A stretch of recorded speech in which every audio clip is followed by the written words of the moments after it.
to go. Gardner and to her outside is Moore.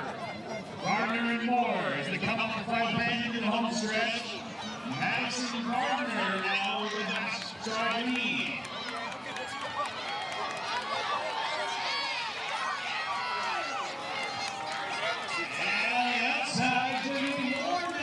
Fight back, and she's pulling into the lead. In lane 6, that's going to be Jasmine Moore.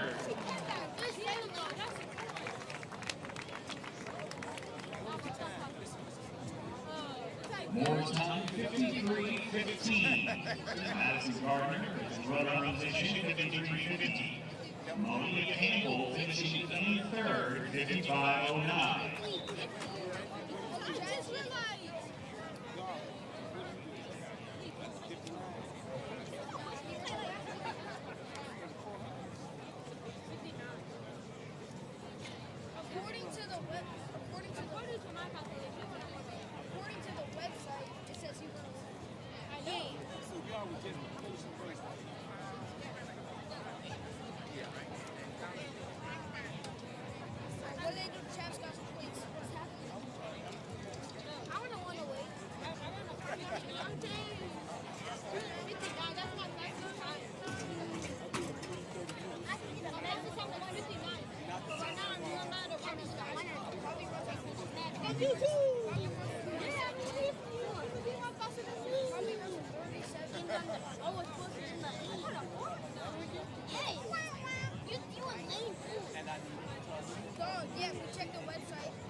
The boys 400 meters. These 2 and 7 are vacant. So here we have we see on track now in lane 1. Now Tommy Grant. In lane 3, Cole Strother. In lane 4, Ricky Williams. In 5, CDMG. In 6, Matthew Strickland. And in lane 8, Malachi Fletcher. On your mark.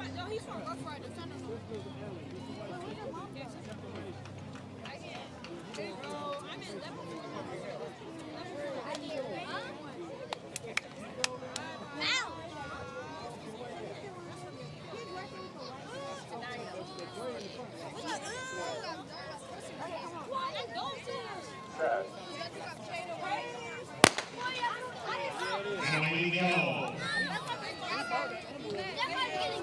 Getting out of the pass on the outside. Now 508, but down earlier in only 6 it appears. 5, CDG. And Strickland.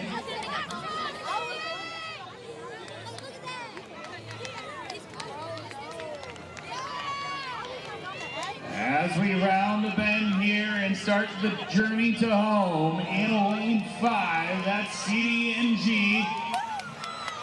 With about a 5-stride gap on the next best athlete in the field, which is down the lane 4, Ricky Williams. CDNG, though, continuing to pull away. A masterful victory here in the boys' 400 meters. Blistering time, 45:67 for CDNG.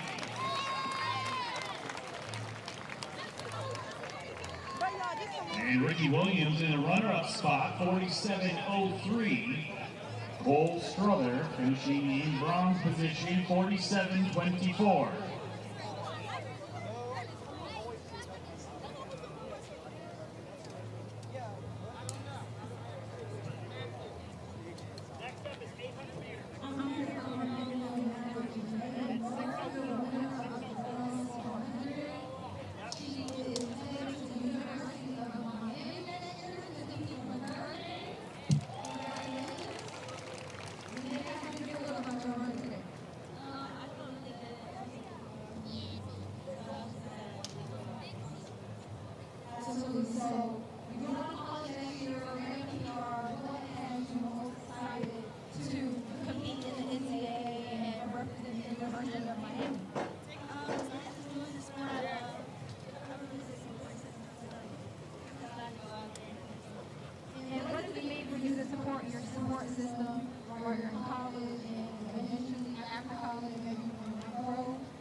And congratulations, Janae Moore, on that championship in the girls 400 meters.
Remember me, I'm the one who had baby.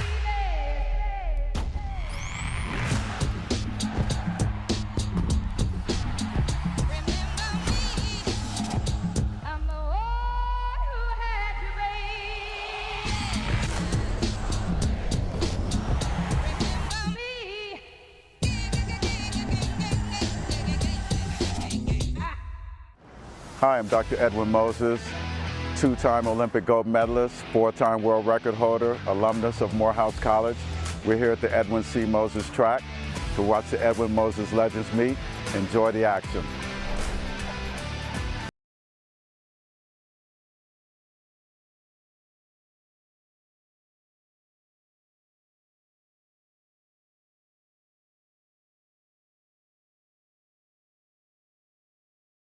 Begins at the alma mater of a U.S. track icon. We welcome you to Morehouse College, the place where Edwin Moses got his start. This is the Edwin Moses Legends Meet. Alongside two-time world champ Trey Hardy, a voice you will hear quite a bit throughout this summer, including in Paris. Serenity Douglas is down in the field. I'm Will Boling. We have got 16 races tonight in a meet named after Edwin Moses. Of course, we've got some elite 400-meter hurdle races, including world record holder Sydney McLaughlin-Levrone. Trey, this is going to be a lot of fun. It really is, Will. We're at the point of the season where it is put up or shut up time. Athletes going after standards, athletes going after the times they will need to make it into some of these year-end finals and championships. We've got the Olympic trials coming up very, very soon, and I just can't wait to see these guys tee it up. Weather is great out here in Atlanta, and the fields that we have are of the highest quality fields, in this being the very first professional track meet at an HBCU, Morehouse College. Can't think of a better place to have it. Beautiful setting at the Edwin C. Moses track. There you see the field, this new surface, and just a moment ago, the boys' high school 400 took place. And we have got some incredible times for some high school runners who just took the track. There in the middle, lane number 5 in the Army green, Westlake High School junior Sidi Najai coming in at U.S. number 3 at 400 meters, 45:37, and he got out quickly. Right here, just looks so smooth and so relaxed. A man running amongst boys, as it would seem, but he's still got a year left in high school. He's only a junior, Will. And he looks so smooth around that curve. The field behind him, Jaden Robinson, Ricky Williams, senior from Camden County High School, ranked 15th in the United States this season at the high school ranks. But Sidi Najai made a very difficult race look very easy, powering across the final 50 meters. He coasts home with a win in our opening event here, the boys' high school 400 meters. Sidi Najai, the junior at Westlake High School. Remember that name and that face, because I believe you're going to be hearing the name and seeing that face quite a bit for years to come. 45:67, just 3/10 off of his best at 45:37 this year. And downstairs, we say hello to Serenity Douglas, who is sitting with a very tired but well-accomplished Sidi Najai. When you run as fast as 45.6, we have to sit. But talk to me about your race strategy coming into this race.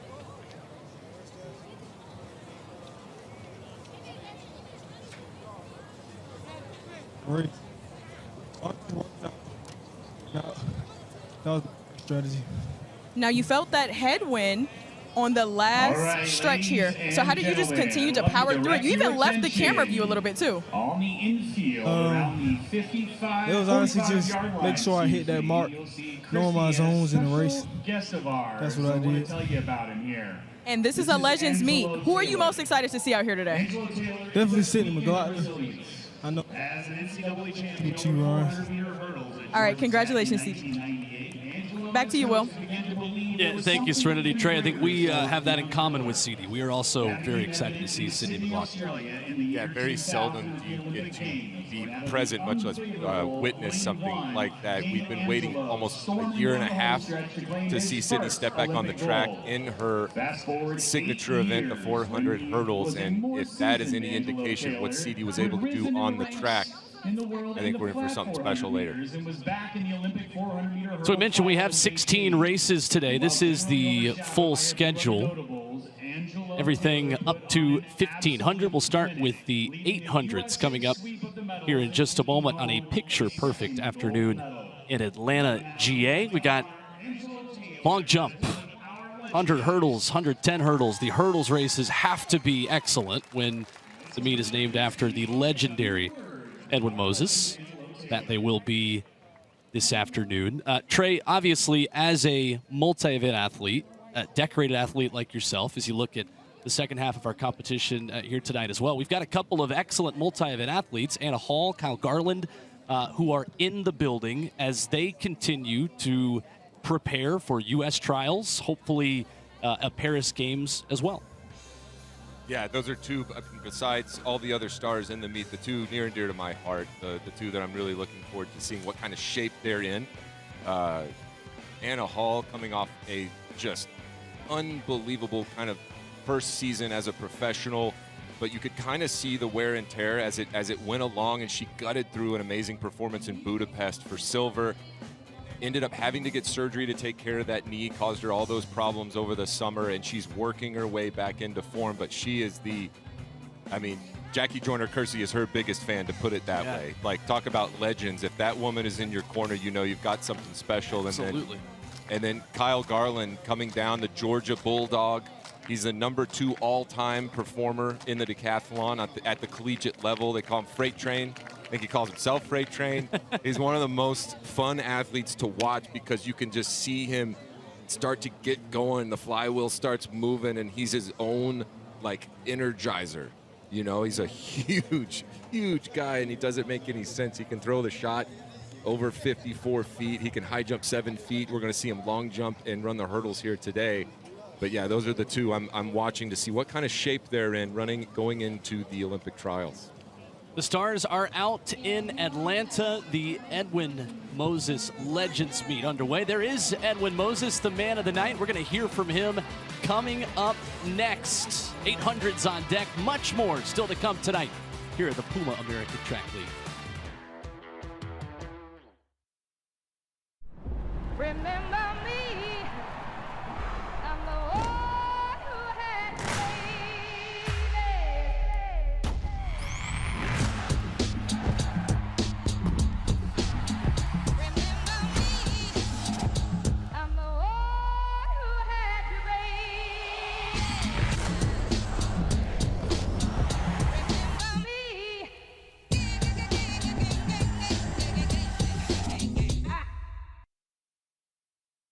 I'm very glad that the meet is going to be a world-class meet.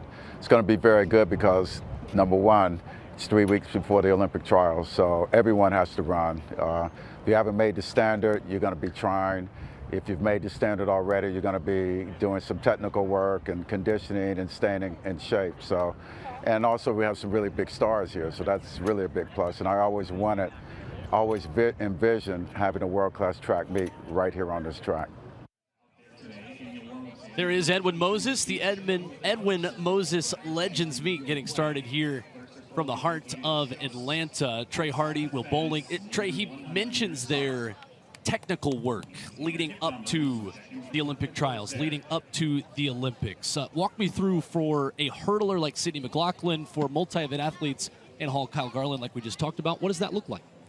Well, what he's speaking about, you're in a fortunate position to be able to come to a meet like this and just have technical things to work out. You've already got a standard, or you've already, comfortable with where your fitness is. You're not trying to figure much out. You're taking things that you're working on in a practice setting, or things that you need to execute, and you're doing it in this controlled environment against great competition. This part of the season, the work is done. The hay is in the barn. Add whatever other colloquial metaphor you want about it's too late to make those wholesale changes. And so that technical work are the finer details, the fine grit sandpaper over the top of the work that this year has been. The fall and the winter have gotten you to this point, and now we're trying to just sharpen up that last little bit. Serenity Douglas is downstairs trackside. Serenity, first of all, give us a weather check down there. How does it feel down in the environment, and what are you seeing out here as these athletes warm up and get ready? Man, Will, I couldn't have asked for the better weather out here, the better weather in Atlanta, Georgia. Out here at Morehouse College and historical HBCU. I was speaking to Edwin Moses earlier. He's super excited, obviously, for Sydney McLaughlin. He was a 400 hurdler himself. How can you not be excited for her season opener? And she's doing it in the States as well. We have to have a little bit of Team USA pride in that. I was also talking with some of the jumpers. They have already started their competition. They're excited for it as well. There's not really much wind out here either, which is perfect for track and field temperatures. We all know it. So I'm really excited to get into all the races. Like you were saying, Trey, before, they're just putting those finishing touches into everything right before Olympic trials. They got to get through trials first. Of course, everyone wants to go to Paris, but it's trials first, and that's 3 rounds, and that could be pretty tough. So super excited to get into all of it. We have plenty of races to watch. I'm excited for it. Back to you, Will. All right, thank you, Serenity. I am surrounded by Texas Longhorns tonight. That is certain between Serenity and you, Trey. We don't have to get into that right now, but the real UT is very present. Very present. If you had the over-under at 457 of the first time that was brought up, please collect your winnings at the pay window. This is Isaac Grimes, who is jumper number 7 out of our 7 men in the men's long jump. Personal best for him of 8:35. Back in 2021 at the NCAA Indoor Championships, where he was victorious. And Kyle Garland, 8-time All-American at the University of Georgia, like we just discussed, is in this field of 7.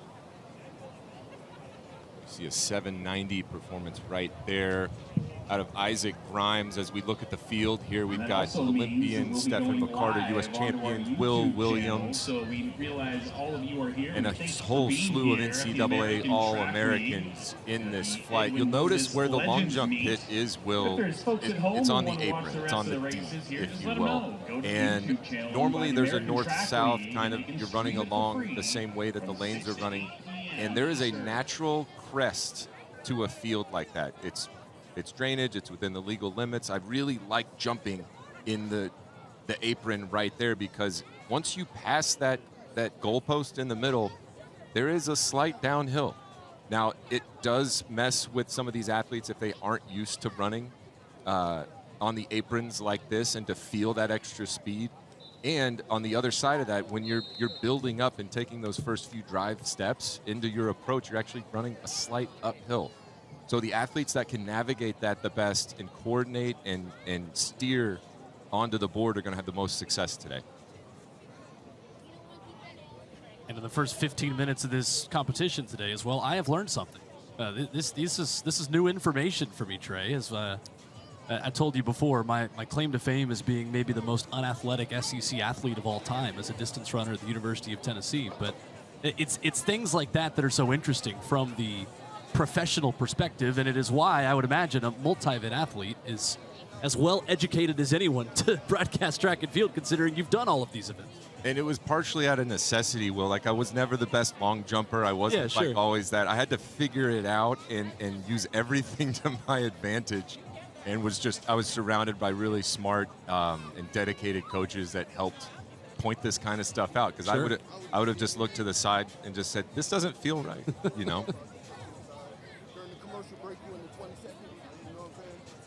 So long jump continuing. Continue to update you on that as we can. And our first event on the track coming up here in just about 4 minutes, the women's 800. We have got 13 athletes. We've got a pacer in Jada Griffin, who is tasked with taking them through at 57 seconds through the opening quarter. And we'll be talking a lot about Olympic standards as the night continues. The Olympic standard, the women's 800, 159.3, a field that includes a couple of women who have run that time in their careers, but a field that is looking for that standard in this go-around for Paris 2024. And Ajay Wilson is in this field, 8th at the U.S. Championships last year, but the entire track and field community, I think, Trey, came together to celebrate her in 2022 as the world indoor champion, a very decorated U.S. Olympian and champion in the half mile. Yeah, I think her name pretty much became synonymous with the U.S. and the 800 meters. She made every team that was out there. She's a 12-time U.S. champion. And it's just nice to see her back on the track and competing well. And the same goes for Kate Grace.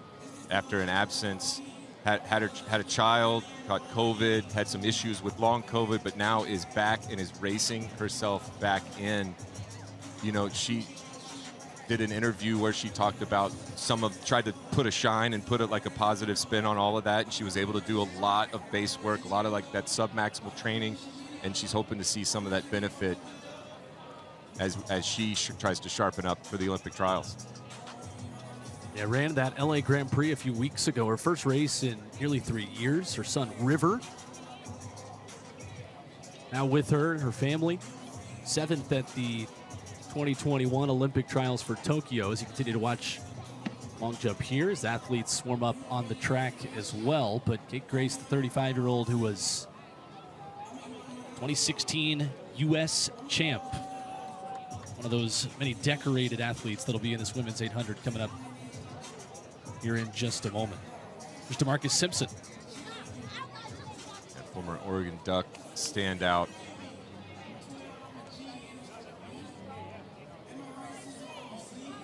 Like just slightly over the board there for DeMarcus. One of those things. And we're getting close to the Olympic trials, close to the Olympics, and I always think back to that Seinfeld joke, which just stings really, really badly. It's the, you know, national hero, no one's ever heard of you, and the, you know, the worst place in the world is that dreaded 4th place at the Olympic trials. That's where DeMarcus found himself in 2021.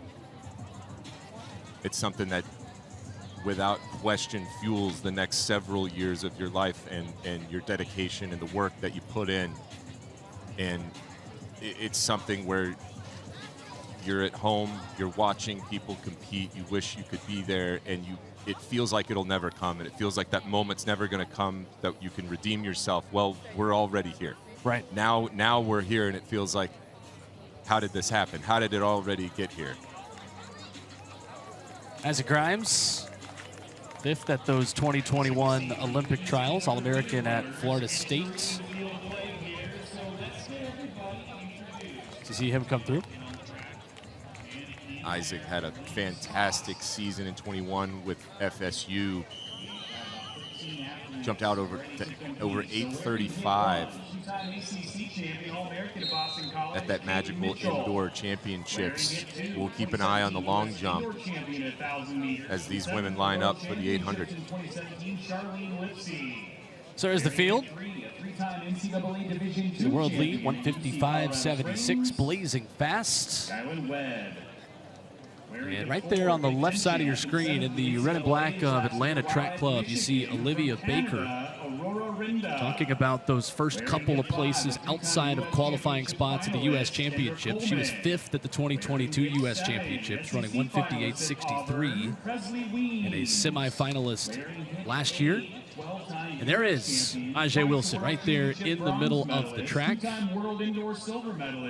wearing hip number 8 today here at Morehouse College as we get set for our first gun of the night here to start off festivities at the Puma American Track League. Hear the fans react to Ajay Wilson and what she's meant to this sport and this distance and this race, and the amount of respect that she commands here.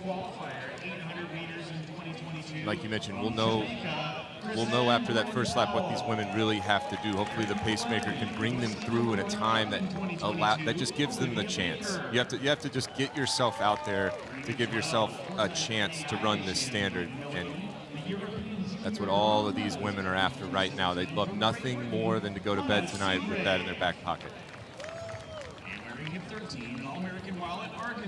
And there on the outside, you hear public address announcer introducing Shafiqua Maloney as well. 158.69 indoors for her this past February. That is a career best. She has gone sub-2 in each of her last 2 races. Still looking for that Olympic standard of 159.3 here tonight. So it is the women's 800, the standard 159.3. Ajay Wilson headlines this field of excellent half-milers off and running. 2 trips around the track here in the Edwin Moses Legends meet. Ajay getting out very, very well. Clear of the fray. not wanting to get tangled up as these athletes start to make their way and break for the rail. It's like Olivia Baker trying to sneak in to just secure her spot right there. Doesn't want to do any extra running. You know, well, the difference per lap on each lane is about 7 meters. So if you can imagine you're on someone's shoulder like Aji is right now on the outside of lane 1, how many extra meters she's going to have to run if she stays there for the duration of this. So you want to give yourself every advantage when the hundredths matter.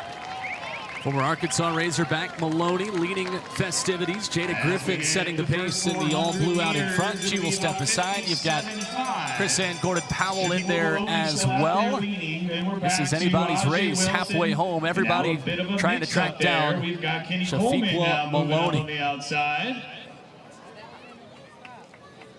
And Maloney still looking quite relaxed. And this is about that moment right when you get from 400 to 600 where you can make the decision. You can keep putting the hammer down, stay ahead of it and stay aggressive, or let that fatigue sneak up on you. So you watch, it looks like Olivia Baker moving on the outside of Chris Ann Gordon, but Maloney looking tall, looking strong, looking relaxed. Trying to hold off Kendra Coleman on this final 100 meters. Coleman looking strong. As they make the turn, Olivia Baker making a push. Here comes Kate Grace into the picture.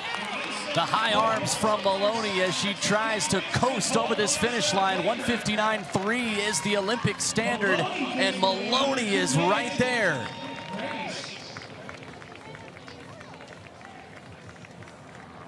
$159.31 for Maloney. 100th off of the Olympic standard.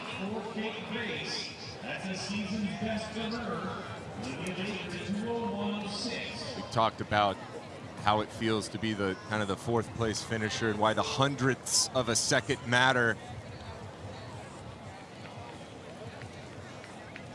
As the women come around, she just started to gap the field and did not let anybody close in on her. Kate Grace looking strong down the line.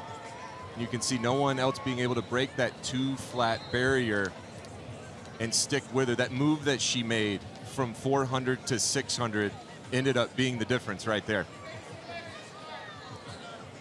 And let's go downstairs to Serenity, who's with our winner. I am Shafiqua Maloney. Remember the name, 159.31. You took it out hard from the very beginning. Was that your strategy? Yeah, coach told me 57 to the first 4, so I know I had to get out and set up the pace, and told me when I get to 4 to work the 5, and then 127 to the 6 and finish, come home, so that's what I did. And you've been on fire this season. You set a St. Vincent national record indoors just in February. Talk to me about some of your goals just coming into this meet. I didn't have a good meet at LA, so for this meet I wanted to focus and be a little bit more dialed in and do what coach told me to do and see what happens. So he told me what to do. I came out here and I did that, and I'm okay. I wasn't expecting the time, but you know, I got faster and it's a work in progress, so I'm gonna keep out here working. You did that. Congratulations. Thank you very much. Well, thank you, Serenity. Results from our women's 800. Wrap it up as we get ready for the men's 800 on deck. And just wrapping a bow on the women's 800, Trey. It's so great to see Kate Grace back out there, like you mentioned. And a nice finish for her in 2nd place. I think a lot of people certainly rooting for her and for good reason in her return to track and field this summer. It really is, and I think every race back, she learns a bit more about herself. When you come back from those 2 things, not just having the complications of long COVID, but becoming a mom, having this new world that you live in with new responsibilities every race back, learning something new about yourself and proving that you can do everything that you could do before that wonderful experience. So that is where we are, right in the heart of downtown Atlanta here at the Edwin Moses Legends Meet. The men's 800 is on deck, an Olympic standard in this event of 144.7. And we have got one man who has run that. Vasky Anderson of Jamaica, national record holder of 144.7. He's run 145.29 this year. Ran his personal best last July in D.C. after a 2nd place finish at the Jamaican Championships, the 2022 Jamaican champion at 24 years of age. who has run 145, just a bit over that this season. He'll be there in lane number 3. As you see the outside of this field introduce another national record holder, Alex Amankwa, the Ghana record holder of 145.1. Amel Prince there, as well as you take a look at this field and get ready for 2 more laps here in Atlanta. It looked like the wind has calmed down just ever so slightly as the sun gets low here. But this track is bouncy. This track looks fast. And I think, we're going to say it ad nauseum. Everyone's on a mission. Men's 800 off and running, Olympic standard 144.7. Shane Strike Like in the Atlanta Track Club red and black. Could call this home turf for him. The U.S. indoor record holder at 1,000. That was a race we called a couple of years ago, indoors in the American Track League. See him in there as well. Abe Alvarado, Navaski Anderson going to the front.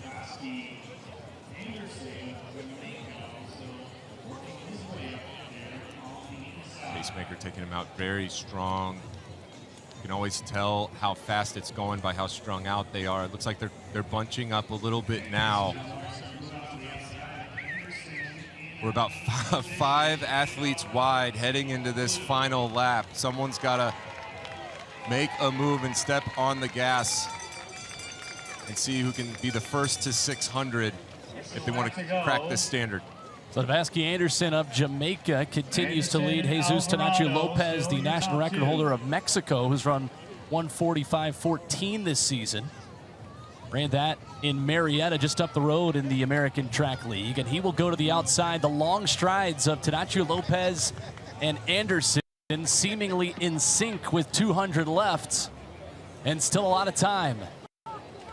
There's Kwamel Prince, the former TSU Tiger, who's made his way to the outside. You got Sam Ellis, the 25-year-old 2023 Pac-12 champion at Washington. He's making a big push. This is still anybody's race in this field. If you laced up your spikes, you got in this men's 800, and Jesus Tanacho Lopez looked like he's gonna hold on. Had enough gas left in the tank on the final 100. And he will take the win, 145.79. Just off of his season's best.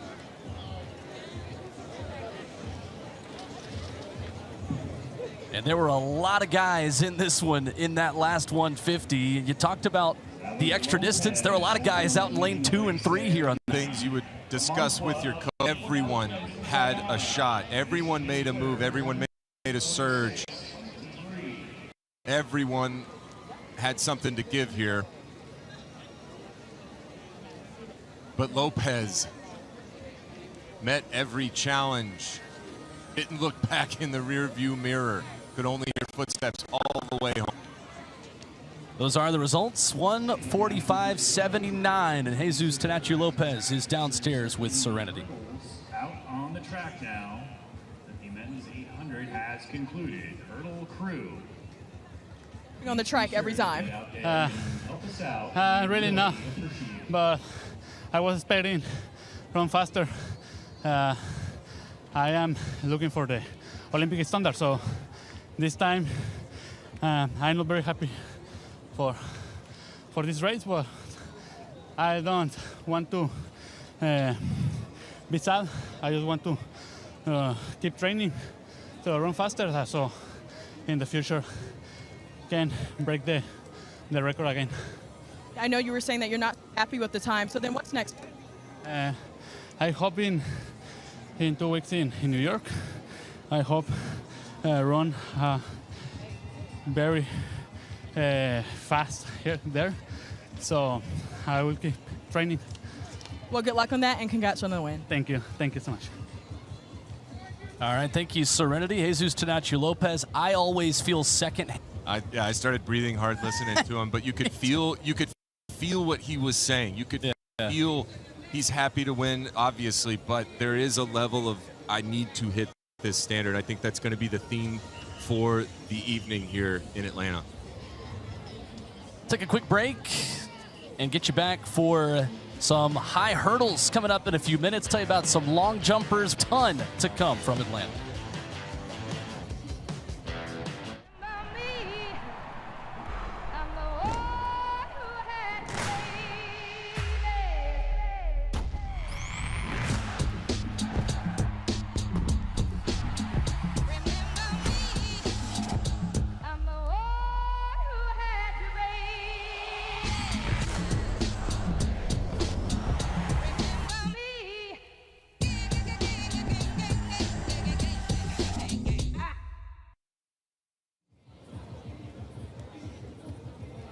Putting the hurdles on the track for the women's 100-meter hurdles that are next. We have got some big headliners in this field. Masai Russell, Kenny Harrison, Christina Clemens, Michelle Atherley, and much, much more. Again, you put hurdles on the track in a meet named after Edwin Moses, you got to bring it. And we feel like tonight, Trey, we have successfully brought it.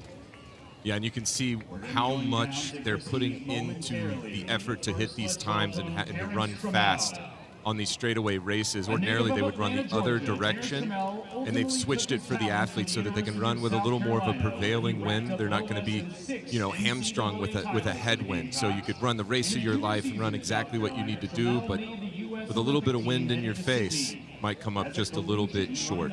Doesn't look like it's going to be strong enough to get that dreaded, W next to the number, meaning there was just too much wind. You want to keep it under 2 meters per second. And they're doing everything they can to help these athletes not only just compete against each other and compete against the best of the best, but also just hit the times. Beautiful Morehouse College hosting tonight's festivities, and on the long jump runway, chasing the Olympic standard of 6 meters 60, you've got 6 outstanding long jumpers that are getting ready to start here in just a moment. I mean, you could take your pick on who we highlight first out of this field. You got Chantel Malone, who made the Olympic final in Tokyo, finishing 12th there. Tyra Gittens won the Trinidadian title with a 6:33 long jump last July. Her 6:96 is a national record. 3-time NCAA champion who made the transfer from Texas A&M to Texas in her college career. It's not a transfer that you often see, but one of the most impressive athletes that I've ever witnessed. Just seeing in person the things that she was able to do in the multi-events and the long jump specifically. And it is a great field. Tiffany Flynn, Shaquila Saunders finished 6th at the 2022 U.S. Championships and the 21 trials, 9th in Doha back in 2019. And the 3-time Jamaican champion, Shanice Porter, who has jumped 6 meters 51 this year. That is as good of a field of 6 as you're going to find a lot of places around the world in the horizontal jumps. Getting ready to get started here in just a minute. So here in the Edwin Moses Legends meets, here is a closer look at how Edwin Moses got his career started. In the sport of track and field, I think the basic system is to have all-comers meets like this to get kids interested in the track and field when they're early, even if they don't know what event they're going to run. So I started like this when I was like 8 or 9 years old. So early? Yeah, just jumping in the track meet. We'd get on a bus and ride down to Cincinnati, and my mom would give us 50 cents for each event. So we'd have like $1.50, $2, and we'd go and jump in 4 events of our choice. And there is Edwin Moses watching on here at his meet here in the Puma American Track League. This guy was unbeaten for 10 years. He won 122 consecutive races. 107 of those were finals, Trey Hardy, between 1977 and 1987. Yeah, and I don't think I'm going out on a limb to say he would have been a 3-time Olympic gold medalist had the U.S. not boycotted the games in 1980. But as dominant of a performer and an athlete in any sport, any event. You're absolutely right. In a world where the term GOAT is maybe used too much, I think it applies with Edwin Moses in a lot of ways. Very much so. A lot of many a debate in our circles about if Edwin were in his prime today, what would happen in this event. The 400 hurdles just is one of the hottest events in track and field right now. As we look at the start list for the short hurdles, but we'll get back to this conversation. We can have that debate. We absolutely later can. this meet if we want to. Women's 100-meter hurdles, Paula Vasquez on the inside, 4-time Puerto Rican champion who ran her personal best this season back on April the 20th. And then a bunch of runners who already have that Olympic standard of 12:77 in this field. That is Keni Harrison, number 2 all-time, 12:20 in 2016. Tokyo silver medalist, 2023 world bronze at Budapest, a 5-time U.S. champion, most recently in 2022. This year, she has run a 100. She has run a 4x100. This is her first 100-meter hurdles event since the 2023 pre-classic. She ran 12:44 for third there on that day. You can remember in 2016, Keni Harrison coming off a fantastic season, #1 in the U.S., gets to the finals, does not make the U.S. Olympic team, yet shortly after the Olympic Games sets the then world record. Just focused, determined, great competitor. So there is the field, 4 open.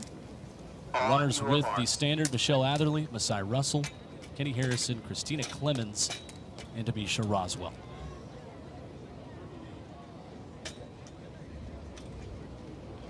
I'd be remiss if I just didn't mention Michelle Atherley and her performance in Gotsis, the multi-event athlete out of the University of Miami, fantastic hurdler in her own right here, working on this event just to keep things sharp, to get into a fast race. Sad. Clean start of the women's 100-meter hurdles, the A race here in Atlanta. Keni Harrison and Masai Russell simultaneous there on the right side of your screen. Christina Clemens in the all red. Here comes Harrison, close to the finish, and it looks like Keni Harrison took it right at the death. 12.6 for Keni Harrison, taking it in front of Atherley in 12.63. A close finish. In our top 3, Christina Clemens third, 12.65. Call that a blanket finish right there. Looks like everybody got out cleanly. Christy Clemens and Masai Russell having just a little bit of an edge on Keni Harrison. But Keni able to keep space, keep away from those hurdles, and carry speed over the last 2 barriers to maintain that velocity and overtake Michelle Atherley and Christina Clemens right at the end. So just an amazing finish there from Keni Harrison. Great shot by our crew the second half of that race to take it. Salmon fourth, Tamisha Roswell rounding out that top 5. And a group of 5 runners that already have that Olympic standard. Keni Harrison stands by downstairs with Serenity. Now, Keni, you opened up your season about 2 weeks ago at the Atlanta City Games. You ran 12.67 there, got the win. Now you're coming out here and running 12.6 again. I saw that you were not so happy with the time, but just speak to the level of competitiveness that the 100 hurdles has. Yeah, anytime you come out here and get the win, it's good. I got a lot of things to fix. Grateful that they put on this meet. Glad I was able to show up and get the win. Now, speaking of this meet, you decided to stay in the U.S. and not go overseas. Talk to me about why that is and why it's so important to have meets like this. I think it's important to have meets like this in the States because it gives us Americans a chance to stay here, stay healthy. Sometimes traveling can get in your legs. So the fact that there's so many meets here in the States, I think it's a great thing for us Americans. Thank you, Keni. Congrats. Thank you. There is the fantastic Keni Harrison. 12.6 makes sense as well. A lot at stake this year, obviously, in an Olympic year. You want to take away any opportunity of something weird happening with travel, and makes events like this very important. Yeah, it's a great segue to just throw some love at Paul Doyle, the kind of de facto CEO of the American Track League, puts his heart and soul into the sport, providing these opportunities for athletes domestically. American Track League pulling out some of the great performances that we've gotten to see over the last several years. As we see Anna Hall, you see right there, she's got a World Championships bronze from Eugene a couple of years ago and a silver medal from last summer, but picked up a little bit of an injury at those championships last summer. Had to get it surgically repaired.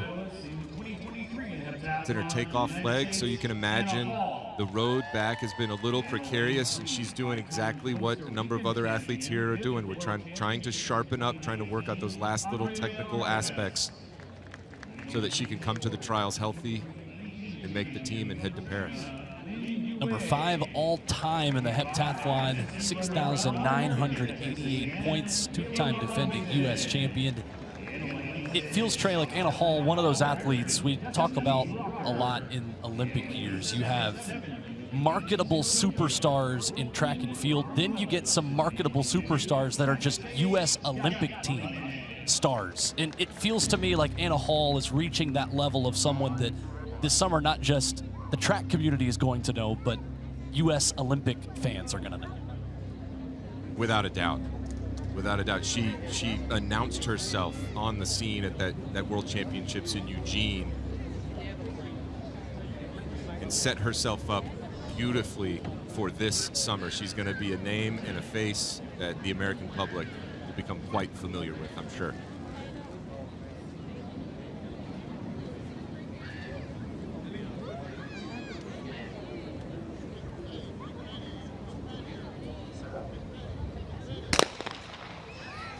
And a clean start here in our women's 100-meter hurdles. Anna Hall on the left side of your screen. Andrea Vargas, the Costa Rican national record holder, out very well on the left side of your picture there, side by side with Kayla Robinson. It was Vargas with the excellent, and she'll take it, 12 in front of Destiny Rocker second in 13.0.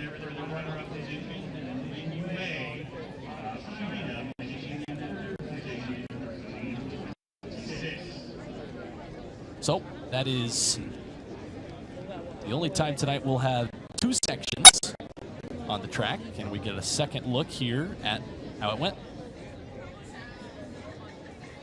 Everybody clean out of the blocks right there. Vargas, aggressive from the start, aggressive through the middle, and aggressive into the tape, holding off Destiny Rocker. The wind pretty negligible, so kind of like running in a vacuum, almost 0.0 on the wind. We see Anna Hall down in 13:67, close to a season's best, well off a lifetime best for her, but every race is just getting more and more confident in that knee. And Serenity is downstairs with our winner. All right, Andrea, talk to me about your race strategy coming into. Well, I just was focusing on my start. I think I missed a little bit, but I managed well, and also I wanted to have a good race. I knew it was going to be tight, but I felt very good in the race and tried to be consistent at the end. Representing Costa Rica, so what would it mean to you at the Olympics? Well, it means a lot for me. Well, it's my home country, and I love Costa Rica so much. I'm so proud. I hope that Costa Ricans are so proud too. And I did my best today, and let's see, just focus on details, and yeah, I think to the other one. Well, congratulations. Thank you. Thank you. Back to you, Will. Pura vida. Andrea Vargas taking the win, the 5-time Costa Rican champion, talking downstairs with Serenity here as the Edwin Moses Legends Meet continues. And when we come back, the men's 110 hurdles are next. Remember me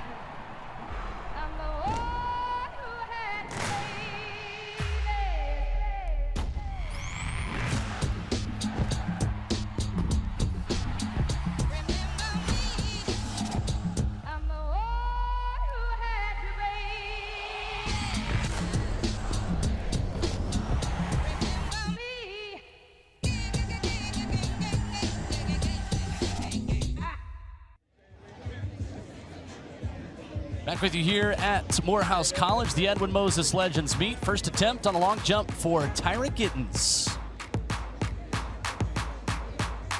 Really great lift off the board there. Nice, smooth, fair jump. Not chopping stride, running right through it. That's exactly how you want to start the competition.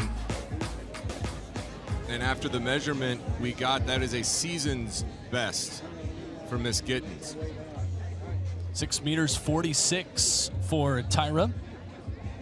National record holder for Trinidad and Tobago at 6'96", the 3-time NCAA champion. 2021 in the heptathlon and 2021 in the pentathlon and high jump indoors.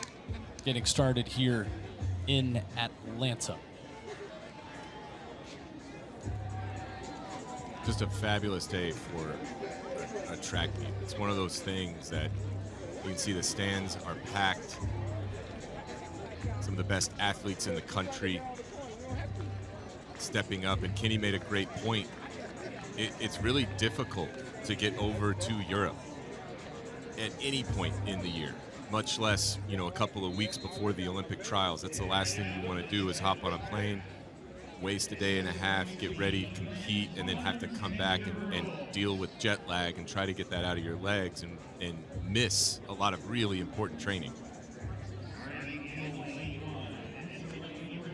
That is the start list for the men's 110 hurdles. That is up next.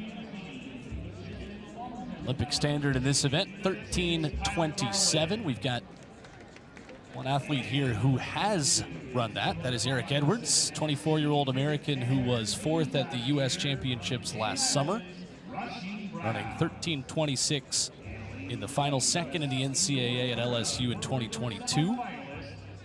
And Kyle Garland, another decorated multi-event athlete, 2023 NCAA indoor champion, the Georgia Bulldog, here and ready to go in this men's 110 hurdles. You can see that focus and freight train right there. He's got a cracking personal best in this event in the 110 hurdles, worth a ton of points. It's the first event for Kyle on day 2 of the decathlon, and so it's not often that you get to run one of these quote-unquote fresh. You know, he's already done the long jump, but he's coming over to run the hurdles with a little bit more fresh legs than what he's accustomed to. And so again, just trying to sharpen that axe and get ready for the trials. When you talk about meets like this too in Olympic seasons, how much are you approaching a competition like this differently? Whereas if this was Puma American Track League getting started on May 31st, 2023, what is the mindset on May 31st, 2024? How different do you allow yourself to treat a meet like this in an Olympic year? That's a difficult question to answer, but to steal a phrase that I won't say who I got it from, but it just means more. And you're running out of opportunity. You're running out of time. And the thing that you've been dreaming about and wishing would be here already is here. It's at your front door. And I think that there's 2 camps that you live in. There's an anxious one that just thinks they need more time. I just need one more race or one more thing. And then there's the camp, oh my God, I'm so ready. Let's race tomorrow. Right. I can't wait. Yeah. Like, we are ready to go.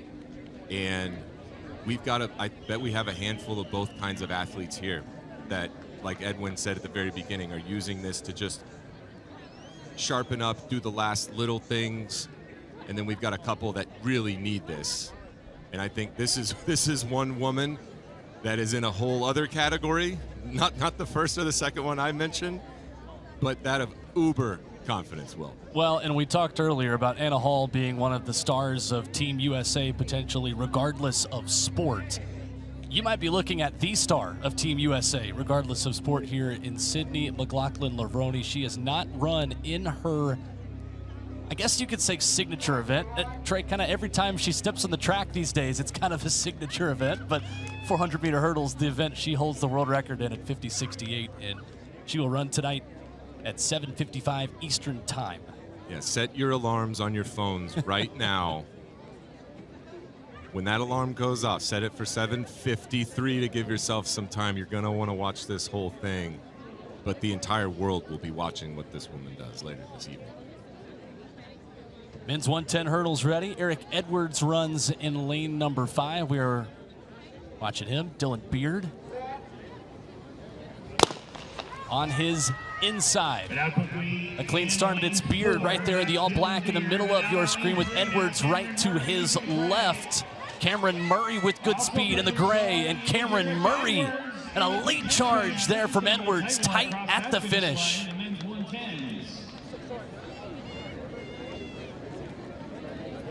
Blanket finish in both high hurdles races for the women and now for the men. We continue to wait. This one as close as it gets, I believe, right here, Trey Hardy. Last 3 hurdles for these gentlemen, not the cleanest. It's where you can just get a little bit tight at the end of the race, and that one little click of a hurdle can break the momentum. As Eric Edwards runs a clean last 3 hurdles, carries all that speed into the line, versus how Cameron Murray finished, maybe got a little bit too high and pulled down a couple of those hurdles on the way in. That finish line can't get there soon enough. They're still measuring this thing out, it looks like.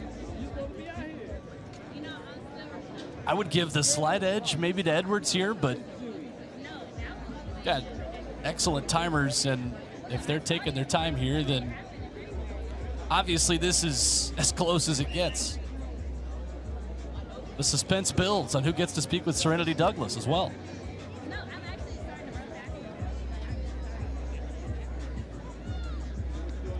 And still we wait. I think, though, the athletes are seeing what we're seeing. It's just still 0-0-0 on the clock.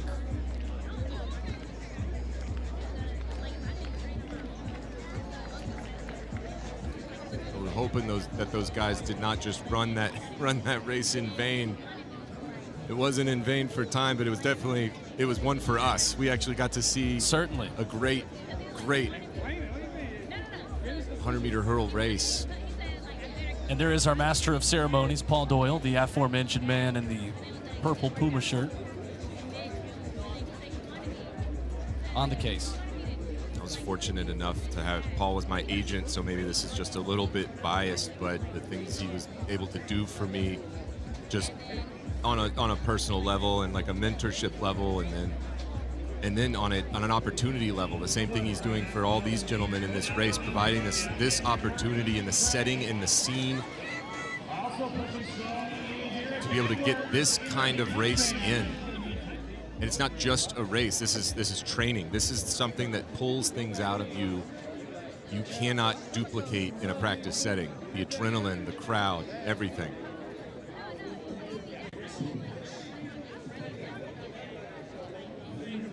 So we're still waiting. And I promise you, the second we've got an answer or a time to tell you about, we will give it to you. But regardless, an excellent finish for Eric Edwards after an amazing start for the U.S. Indoor runner-up, Cameron Murray.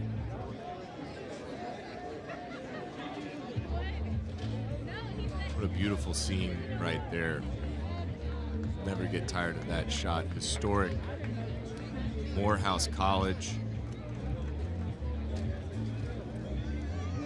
With the backdrop of the Mercedes-Benz facility in downtown Atlanta. And there are the two men who are at the center of this story right now. And next we've got a men's 100 that is scheduled to begin any minute. And I imagine decisions that are being made in real time down there at Morehouse College.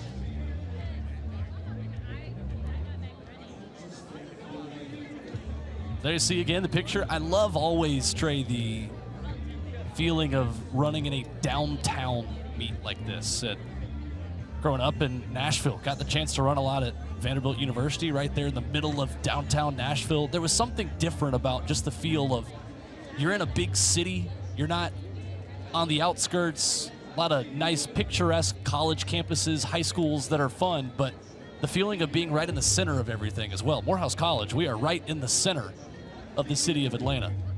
Bringing track to the people. That's right. Bringing track to the people right here.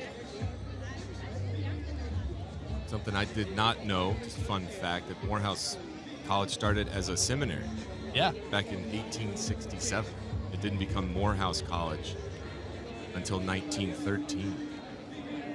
Yeah, I say that like it was yesterday. Like it's been 101 years, or sorry, 111 years as Morehouse.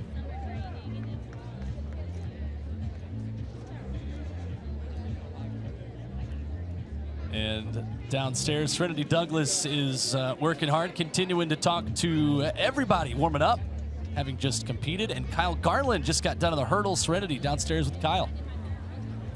Look, Trey, I'm here with Kyle Garland. Trey Hardy's on the other side of the camera, long way away, yes. Now, you already competed in long jump and you just did hurdles. So you're doing some fine tuning before Olympic trials.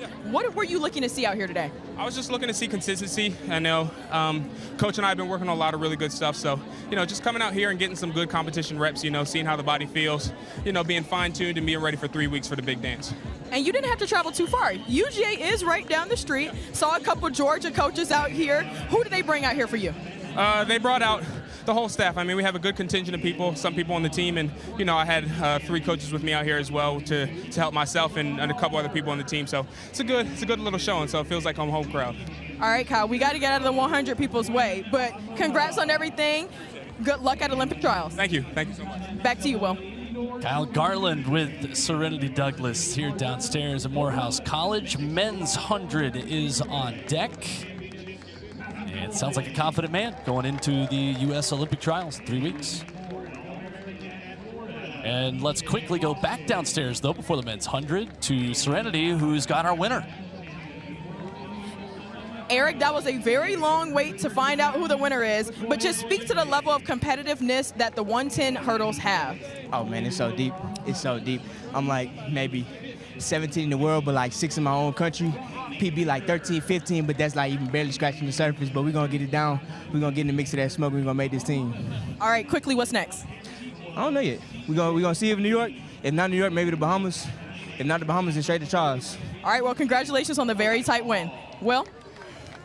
New York or Bahamas. All right, 2 very different places. I love it. Love to hear it from Eric, though. Let's get in the mix of that smoke. The conversation that they just had is a conversation that is had all over the United States. I can promise you that. From one Georgia Bulldog and Kyle Garland to another, this is Matthew Boling in his first 100-meter race of the year. 2-time NCAA indoor champion at 200 meters. Raced a lot of 400s indoors. Personal best of 44.89 in Jamaica on May 11th. This is a guy that was a star in high school and continued with high expectations at Georgia and now as a pro. He's run sub 10, sub 20, and sub 45. Now he's running the shorter distance here. Matt Boling in lane number 3, PJ Austin in 4, and they're going to bring him back. Well, that looked like a very late second gun. You see athletes getting almost 20, 30 meters down the track. We'll wait to see what that was, if it was, crowd noise, if it was blatant. I didn't really see anything with my naked eye right there. It's Elijah Hall. 3-time NCAA champion is on the outside of this excellent field that also includes Tokyo Olympian Ronnie Baker. This was the start. It did look like lane 8 right there. Elijah Hall with a little flinch on his back leg as we see the referee keep walking, having a conversation with Mr. Hall. These fellows will set in the blocks here. Again, lane 1 from Jamaica, Dylan Walker, 2 Canada. It's a part of the sport. It's something you don't think about. You're practicing. You always have a great start when you're in practice.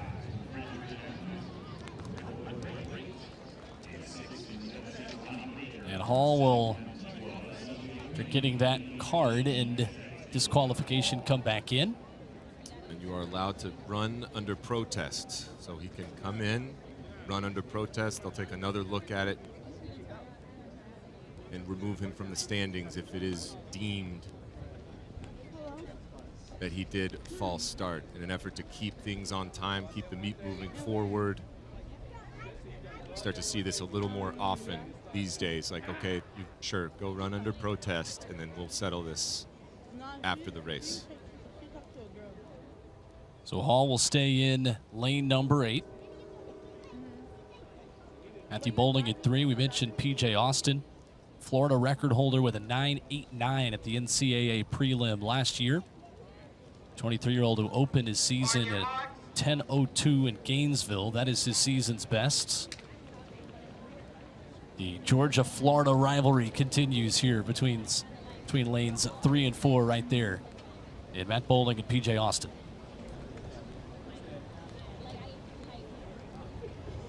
The men's 60 indoors was hot. It was really fast, but outdoors we've yet to see that breakthrough, that slew of 9.9s and 9.8s that we're used to.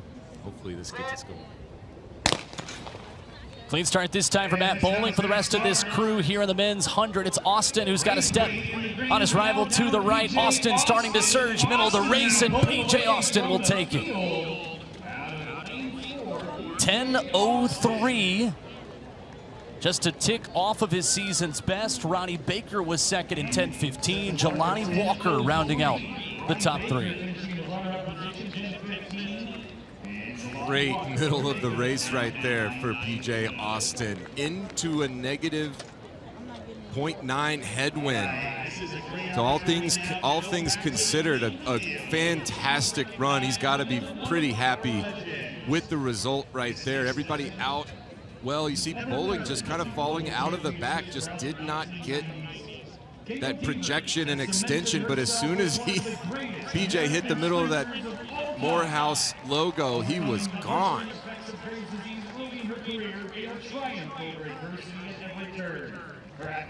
And into the wind, a 10.03 is something PJ Austin will absolutely take, as you see the full results here from Morehouse College in our men's 100 meters.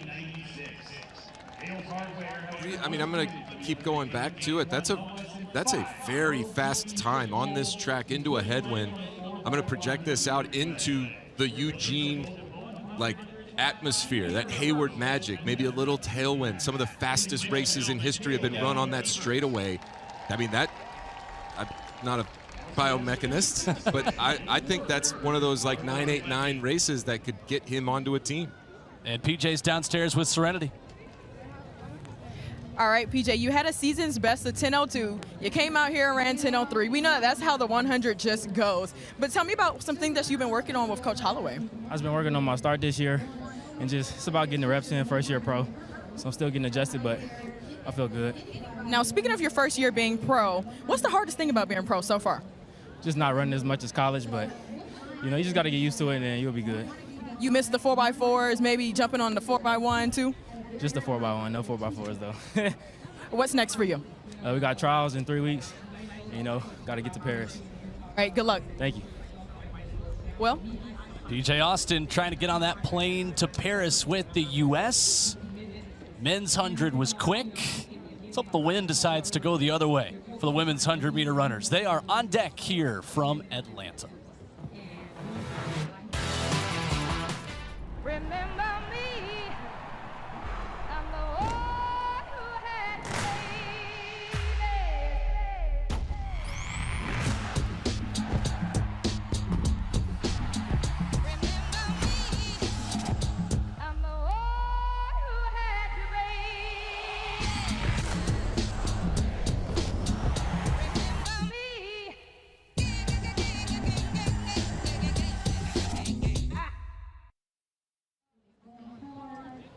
Women's 100-meter runners are on deck here from Morehouse College. The Edwin Moses Legends meet continues with two-time world champion Trey Hardy. I'm Will Boling. Serenity Douglas down there in the heat downstairs. And here in this women's 100-meter field, you have got an outstanding Canadian in Audrey Leduc, who just broke a 36-year-old Canadian record of 10:98. Said she didn't even know it right away. She was happier to get the Olympic standard of 11:07 in the women's 100-meter dash, a lifetime best for the 25-year-old who made the semifinals of the world indoor meet in the 60. And Audrey Leduc rewrote the record books up north, and she's looking to continue that big summer here. It's maybe a lot of the people watching's first time seeing her, but she is up against some amazing talent. Tamara Clark on that fantastic world championship team from Eugene in the 4x1. She looks ready. She looks focused. A 10:88 personal best. She's run right around 11 flat for the season. Again, one of those athletes looking to just start to sharpen up and get ready for those opening rounds in Eugene in late June.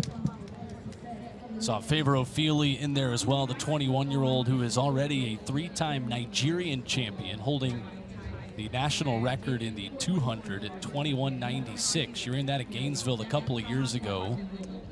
The former LSU Tiger.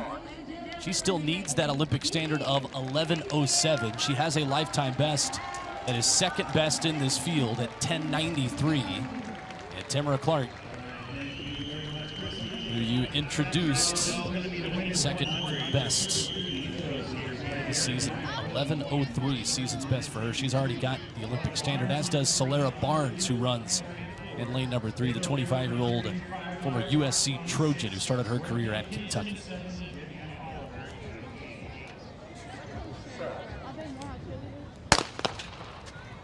Clean start. And Clark is out well there on the right side of your screen. Solera Barnes in lane 3 with a slight edge. It's Barnes, it's Clark, and it's Clark at the line. Tamara Clark, 11:04. And Solera Barnes at 11:08 right behind her. Javianne Oliver rounding out the top 3 at 11:14. Roll Tide, Will. Nice win right there against a very, very talented field by Tamara Clark.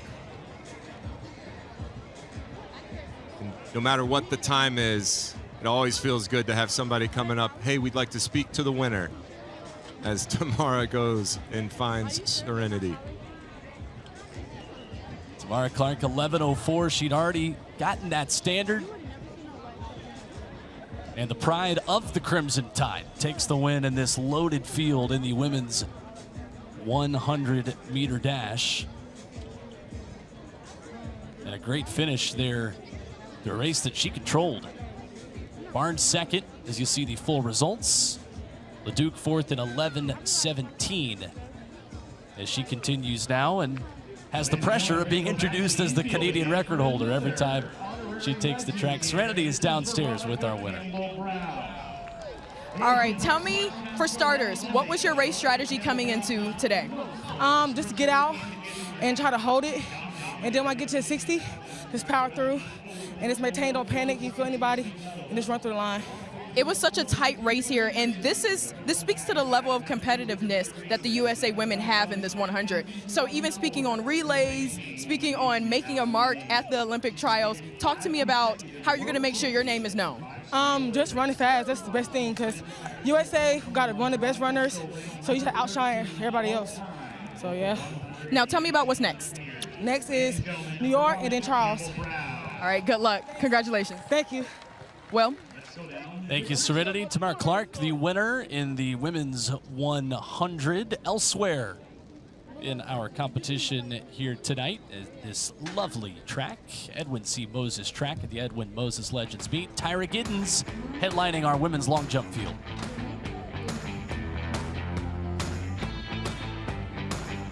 Powerful Trinidadian athlete, Tyra Giddens down the runway for another attempt. Looks like she's happy with it. She knows it's really close. She feels good. She's healthy. Looks fast on the runway, and now Shaq Saunders in the shades, getting the crowd going.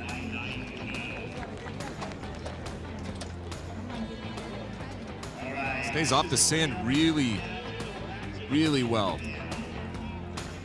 That's the name of the game. When you put it in its simplest terms, that's all you're trying to do is stay out of the sand as long as you can.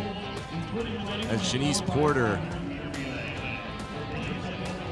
the three-time Jamaican champ, right there following up close behind.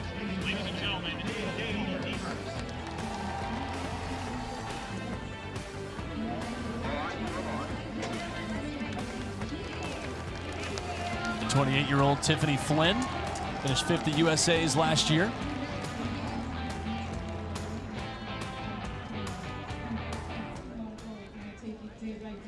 And there is a live look in our field where long jump and high jump are neighbors. And that high jump competition just getting underway as well.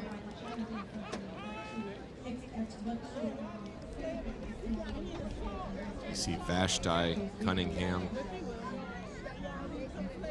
setting up on approach. World indoor champion, bronze medalist from the World Championships in Doha in 2019. She watches that video with her father. Randall Cunningham's been her coach for her entire career. Great athlete in his own right. Fantastic football player, in the NFL, quarterback. Decent guy at that. May have heard of him. Familiar with his work.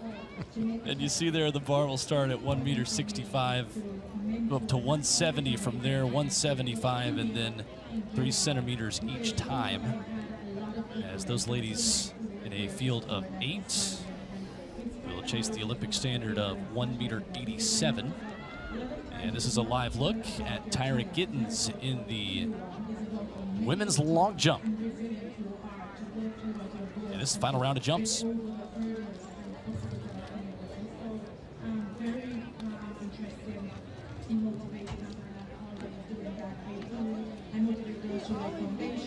you could tell from the look in her eye as she took the runway that she was determined for an improvement here. Yeah, and in the same way that these athletes are kind of running out of races, running out of times to get into the blocks, every single one of these attempts for these field event athletes are also numbered to get the distance they need to get the standards to fix all the technical issues that you need to fix, and a lot can go wrong. It wasn't an improvement. The run looked really strong. You can see the frustration. And again, in the Olympic year, it's not just any kind of frustration. There's a special version of that comes around every 4 years. 6.29 m there for Tyra Gittens, who had jumped 6.44 earlier in the competition.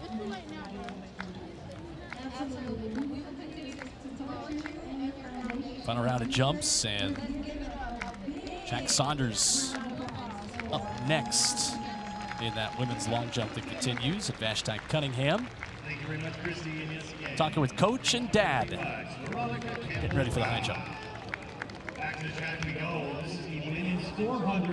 Watching that replay of the video, trying to dial everything in on the approach, the depth of the curve that she's running so that she can get that apex right over the bar. We'll see how she looks later as the bar gets a little higher. Up next on the track, it is the women's 400 meters. And right in the middle of the track here, Talitha Diggs, the very talented American, a 2022 world champion with the U.S. 4x4, U.S. champion in 2022 at 400 meters, two-time NCAA champion. The talented Florida Gator will be right in the middle of the track here in Atlanta. Yeah, she came out of that NCAA season at Florida on absolute fire and took the U.S. women's 400 from gun to tape in that really just kind of coming out party, that magical weekend that she put it on everybody, and is now U.S. runner-up in 2022, trying to live up to those same times and expectations, trying to secure the spot on the Olympic team this year, and this is a part of it. Something about the Southeastern Conference and ladies that run one lap over these last 5 years. Obviously, Sydney McLaughlin, who we will see take the track later tonight. Britton Wilson at the University of Arkansas, Talitha Diggs. That's just naming the tip of the iceberg in what is just a factory of United States Olympians at 400 meters. Absolutely. As we in the foreground, we've got the former collegiate record holder, Courtney Okolo from the University of Texas. New SEC school as well. I guess, yeah, you can start to claim them as SEC now. As also Kendall Ellis. Just to her rear, also somebody that has broken that 50-second barrier. In lane 5 here, we have a world champion from 2019 in Doha, Sawaid Nasser. Just ran an unbelievable 400 in 2019 in Doha, 48.14. That is number 3 all-time in this event. 2017 world silver. Last year ran a 49.78, season's best in Spain. Olympic standard in this event, 50.95. Yeah, I recall watching her at that meet. Every time she stepped on the track, just seemed to just run like her hair was on fire. Improving upon improving, surprising even herself. That magical week, and sometimes everything just kind of, it lines up.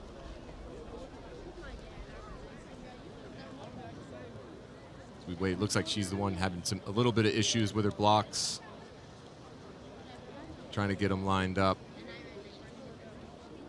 And as another athlete sitting and waiting or watching this, you be respectful, you wait, but the whole time you're waiting.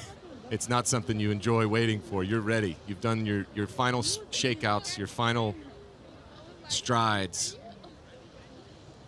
Your body's ready to go. And the 2019 world champion getting closer to being ready with the rest of this field. Chloe Abbott, Courtney Okolo, Kendall Ellis, Talitha Diggs, who has the Olympic standard. Personal best for her of 49.92. Sawaid Nasser, Bailey Lear, Quinera Hayes, and Paula Moran. This is an all-star field. And Diggs, the only one with that Olympic standard. There she is, running in lane number 4 at 50.95. Only her second outdoor race in 51.77 in China, April 27th.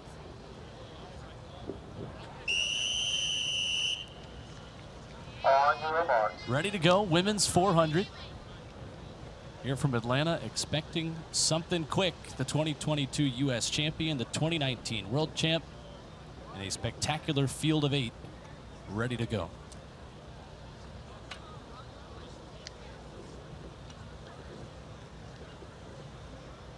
The first 150 meters will be indicative of how the rest of this goes. Look for Sawa to get out very well. Stand up. And they'll stand them up. The wait continues, Treyarch. It matters. If you get in the blocks and something doesn't feel right, you hold your hand up, you fix the issue. This is too important not to have everything just right. On your marks. They'll put them in the blocks again. Get a close look at the 2019 world champ. And this long wait to run one trip around the Edwin C. Moses track will finally come to an end.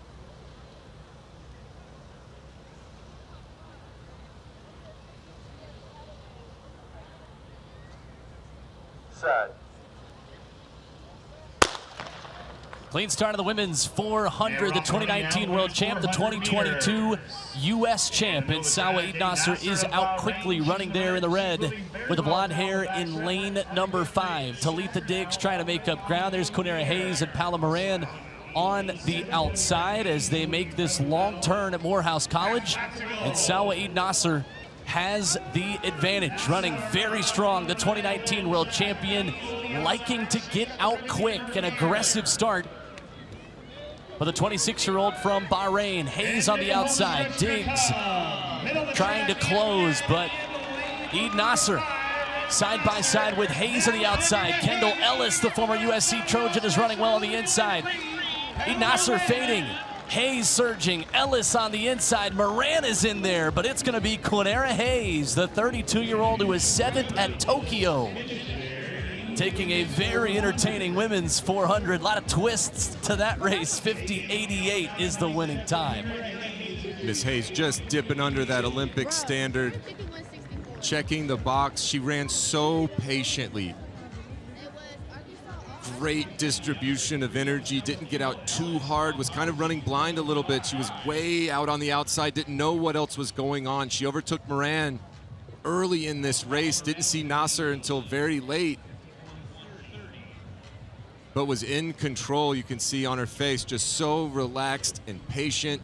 It's Kendall Ellis coming in from the inside in lane 3, getting ever so close to that Olympic standard, but just a little bit slow for that. But Quinera Hayes, fantastic run to take down a really talented field.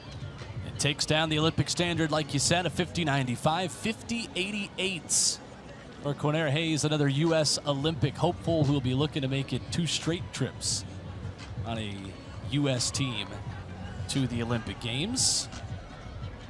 Great race in the Atlanta Heat here on the last weekend in May at Morehouse College in the Puma American Track League. And we're going to hear from Quinera here in just a moment. I always feel bad for the 400 runners who have to talk intelligently to us here at home, and that's what Quinera Hayes is going to do right now with our Serenity Douglas. Quinera, now you were all the way in that outside lane, so it was really tough to see anybody else. What was your race strategy coming in, and did you execute it well today? Today was just all about executing the things I worked on in practice. So I wasn't really worried about which lane I was in. It was just about execution, and I did execute well.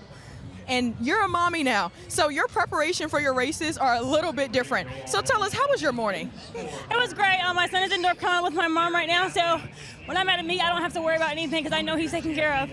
And you just dipped under that Olympic standard. It's a tough one out there at the Olympic trials. Talk to me about what you're going to be doing between now and then. Just working on my race strategy, my race plan, and just staying focused and to continue what I'm doing already. All right, thank you so much. Back to you, Will.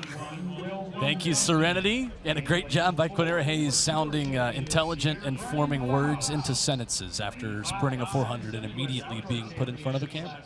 Yeah, as I like to say, all that blood is allocated to other parts. It's not, the brain is not that important at that moment. Trying to recover. That's a great way to put it. As you see where we are right here in downtown Atlanta. In the men's 400, the Olympic standard is 45.00. And we've got a group of 8 that have not yet run that time. This is Christopher Bailey of the United States, world champion on the U.S. 4x4 last summer, ran the opening heats, was 0.2 off the Olympic standard last year at USA's in the semifinal. He's 0.03 off of it this year with a time of 45.03. Let's just watch Quinera drop and dip under that time.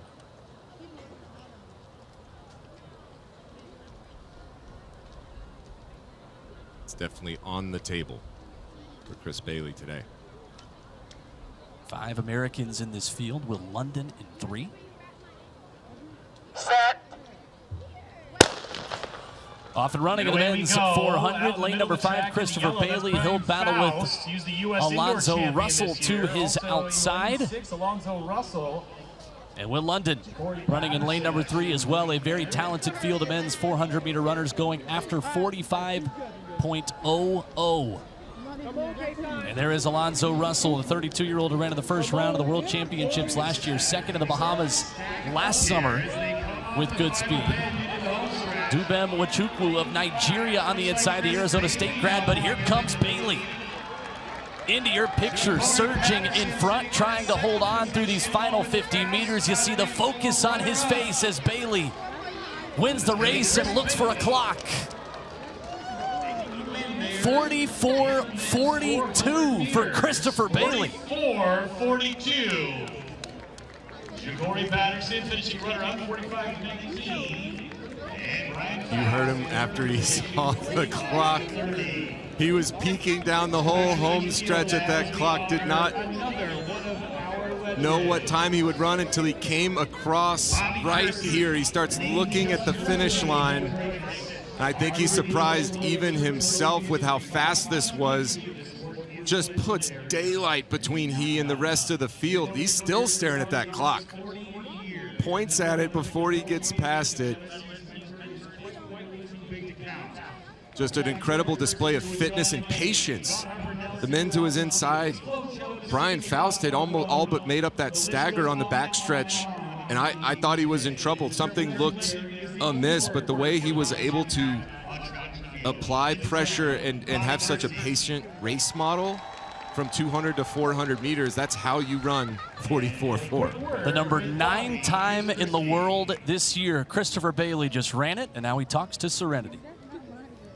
Now, I would like to take note that Christopher came and found me. After running a 44.4, he has all this energy, but it has to have something to do with training. Let us in on a little bit of those insights. Training's going well.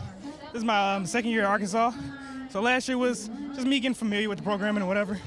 But this year, it's an Olympic year, so everything has changed. So I'm just prepared. And we've seen you on a world stage at World Relays. You have gotten a bronze medal indoors with the 4x4, actually. So talk to me about how you don't have a sponsorship yet you've been on these world-class relays and these world-class races. Track and field in the USA is deep, especially for the 400. So I'm not really too stressed about not having a contract.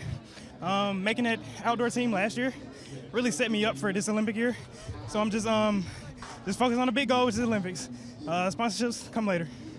And the men's 400 is pretty wide open this year. How are you going to make sure that everybody knows Christopher Bailey's name? Just doing what I do best, going out there and putting it out on the track. That's it. That's all. Thank you so much. Thank you. Will? All right, thank you, Serenity. The Arkansas Razorback, Christopher Bailey, not only getting the Olympic standard, getting a new career best in the men's 400. High jump competition is getting started. We saw Vashti Cunningham warming up, bar up to 1.70 meters. In the live picture there as Anna Hall, who has a season's best to 170 this year. Coming back from injury, looking to piece this together after a hurdles race, and now simulating a little bit of that multi-event day with the high jump as well. The life of the multi-eventer, for certain. What do you know about that? Not as much as Anna Hall knows. I was never that good, but she is just trying to get to the trials healthy and through the trials and into Paris with the confidence that she had in years past. Olympic standard in the women's high jump, 1.87 meters. Anna Hall, a personal best of 192 in Europe last year. 1,500 meter runners are getting warmed up down the backstretch. We can't tell you Tiffany Flynn won the women's long jump, so we continue to update you on all of these things as they happen. And the men's 1,500 start lists is right there for you. An Olympic standard of 3:33.5. Mile conversion up to 3:50.40. And a good list of runners here in this one. Josh Thompson will wear hip number 6 in that field, third at the 2022 U.S. Championships, made that World Championships final in Eugene, finishing 12th. He was 6th at the 2021 Olympic trials in this field of 14, paced by Rob Heppenstall. I always had an affinity for this race. I went to the University of Texas, got to watch Lionel Manzano, one of the greats, Olympic silver medalist in 2012. He was a teammate of mine. But now I my affinity has grown into like a true love of the tactical nature and the speed that these athletes now possess. I think everyone wants to argue about, you know, super shoes this or like new surfaces that, but I think it's a different kind of athlete that's running the men's 1500 now. I think that this Olympic standard, what they're chasing right here, 3:33.5, it's attainable for more than half of this field now. You saw Sam Prakel there wearing hit number 11, the 29-year-old who was 4th at the U.S. Championships last summer. Won the U.S. Road Mile last year, ran a season's best to finish 6th at the L.A. Grand Prix back on May the 18th. And what a competition that was for so many of these runners taking season's bests into today. Men's 1500 is off and running. Josh Thompson, Amon Kimboy, Sam Prakel, Casey Nevillebard, Kieran Tunavate, among those that take nearly 4 laps around this track here, the Edwin C. Moses track in Atlanta. Morehouse College and Nick Dahl, 25-year-old American, will go straight to the front, following Rob Heppenstall, the man tasked with setting the pace here today in the ATL. Amon Kimboy runs up there in the top 3 as well, with Josh Thompson on the inside. See how quick Heppenstall takes them through the first quarter, kind of just setting the table and giving them the chance to dip under that standard. The split at 800, the all-important split. Everyone just trying to get to that moment in a good position, on time, on pace. Low hands, easy breathing on top of yourself. Shouldn't be overexerted, shouldn't feel easy by any means either. But everybody here for one reason and one reason only, and that's to leave here with a nice standard and a ton of momentum going into the month of June. About 57.5 through the opening 400 unofficially. We'll get here to 800 to go imminently as Dahl continues to run alongside Kimboy there at the front of this pack. You got Thompson, Gregoric in there as well. Of course, Amon Kimboy ran his season's best in his last race. Another one again, May 18th in Los Angeles, 3:36.69. His personal best was last June at the Portland Track Fest. The Kenyan ran 3:34.12. 3:33.5 is the mark that all these men are looking for here tonight. And on that last lap, 58.17 for Kimboy and Heppenstall. And Heppenstall will step aside. This is Amon Kimboy's race to now set the pace out in front, running in the lead. Josh Thompson, John Gregoric, Nick Dahl, Kieran Tunavate, and Casey Nevillebard in that field, all chasing this man Kimboy. He did a good job tucking into Heppenstall, staying right in the slipstream, right in the groove as we head into the final lap. They cracked a 58 leading into that. That was another 58 right there in the middle. They'll have to drop something a little bit faster if they want to dip under 3:33, Will. Here comes Jack Salisbury, the 26-year-old, in his first outdoor 1,500 meter of the year. Ran a 3:57 mile at the Penn Relays, and Salisbury is pushing very hard here on the outside. Tunavate, the Thailand national record holder, at 3:37.41. He's making a big push. The Harvard man on the outside of Amon Kimboy, but as Sam Prakel timed his push at the perfect time. This is anybody's race. Gonna be a blanket finish in the men's 1,500. The Olympic standard, 3:33.5. They sprint for home. Who's got enough gas left in the tank? Is it Sam Prakel? Looking up at the clock, races it home. Prakel is gonna have enough speed at the end to take it. 3:35.73, closing in 55.62. John Rydowicki second. John Gregoric rounding out the top 3, closing in 56.29, running 3:35.99.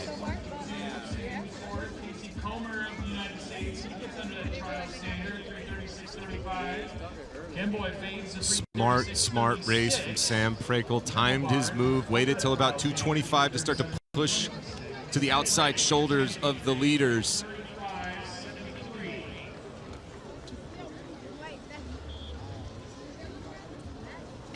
So we had 6 men under 3:37 right there. Coming through in this last 100, almost going 5 wide, but Prakel looking strong, tall, relaxed. Sizable field here in the women's 1500 meters. We will allow them to get underway to introduce the athletes while they are racing. We've got So Prakel, in a very close finish, takes it. And excellent timing on that push around those final 200 meters. In an excellent race here in our men's 1500. Sam Prakel is downstairs with Serenity. Now, Sam, you have plenty of experience for a race like this. So how has your experience just made you feel more comfortable in high caliber racing? I think just knowing that if I just move up at the right time, I'll have a shot to win. I just want to put myself in position with 300 to go and slowly just stalk the lead and save a card with 80 to go. And I think just knowing that my speed's coming around gave me some confidence the last 80. And you've spoken about focusing more on yourself this year. What does that look like for you? Just going into the race, trusting my training, knowing I can compete with anyone, and if I just move with confidence in the race, that I'll be happy with the effort. You basically matched your season 5 out here today. Are you happy with the race? Yeah, I mean, we didn't know if the race would go fast or not, and I think I just wanted to kind of not worry about time too much and focus on winning and competing, because that's what's going to matter at the trials.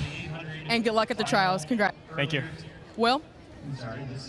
Thank you so much, Serenity. Sam Prakel doing a good job talking through the deep breaths. And again, I feel like I'm taking deep breaths with these guys and girls when they talk to us. And we just have headsets on. Women's 1500 on deck. Olympic standard here is 4:02.50. We're for a mile 4:20.9. We've got 3 ladies who have run that standard, including Canada's Lucia Stafford, who ran a personal best at the LA Grand Prix May the 18th, securing that Olympic standard, the 2-time defending Canadian champion. And it is a very good thing to be running personal bests leading into an Olympic Games. Yeah, I think Sam made a really good point there when he was talking to Serenity just about racing, about stepping to the line, and he was going to race this event. It wasn't about for Sam chasing any times. It was about getting in, staying in the right position, and making the move when he needs to. And this women's field is chock full of savvy racers. So women's 1500 is off and running. You got Lucia Stafford. You've got Heather McLean, ranked 8th all-time in U.S. history. In September 2022, she ran 3:58.76. Secured the Olympic standard by 100th at the LA Grand Prix, running 4:02.49. You see the overhead look at these ladies getting started. Addie Wiley is in this field as well, 20-year-old who was 5th at the World U20 Championships in 2022, number 11 all-time in U.S. history. And back on April 20th, ran 4:03.45. She was 5th at the U.S. Championships last year, a very talented half-miler and miler that U.S. track and field fans are starting to know as a household name at 20 years old. Let's check in real quick downstairs with Serenity.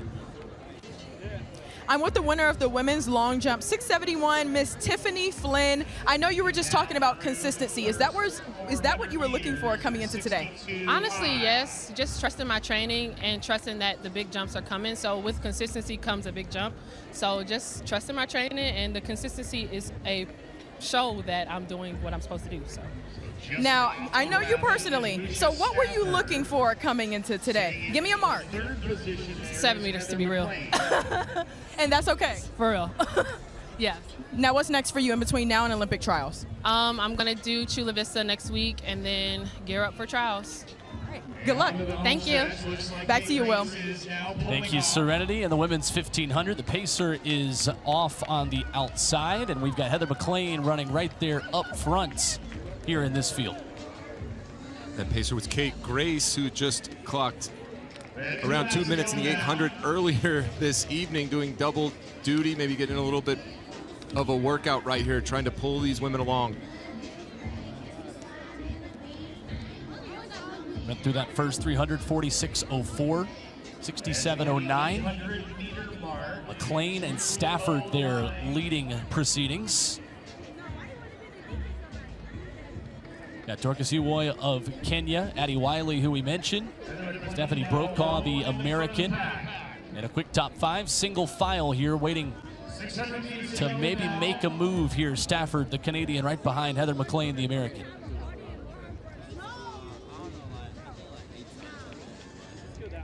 Heather looks relaxed,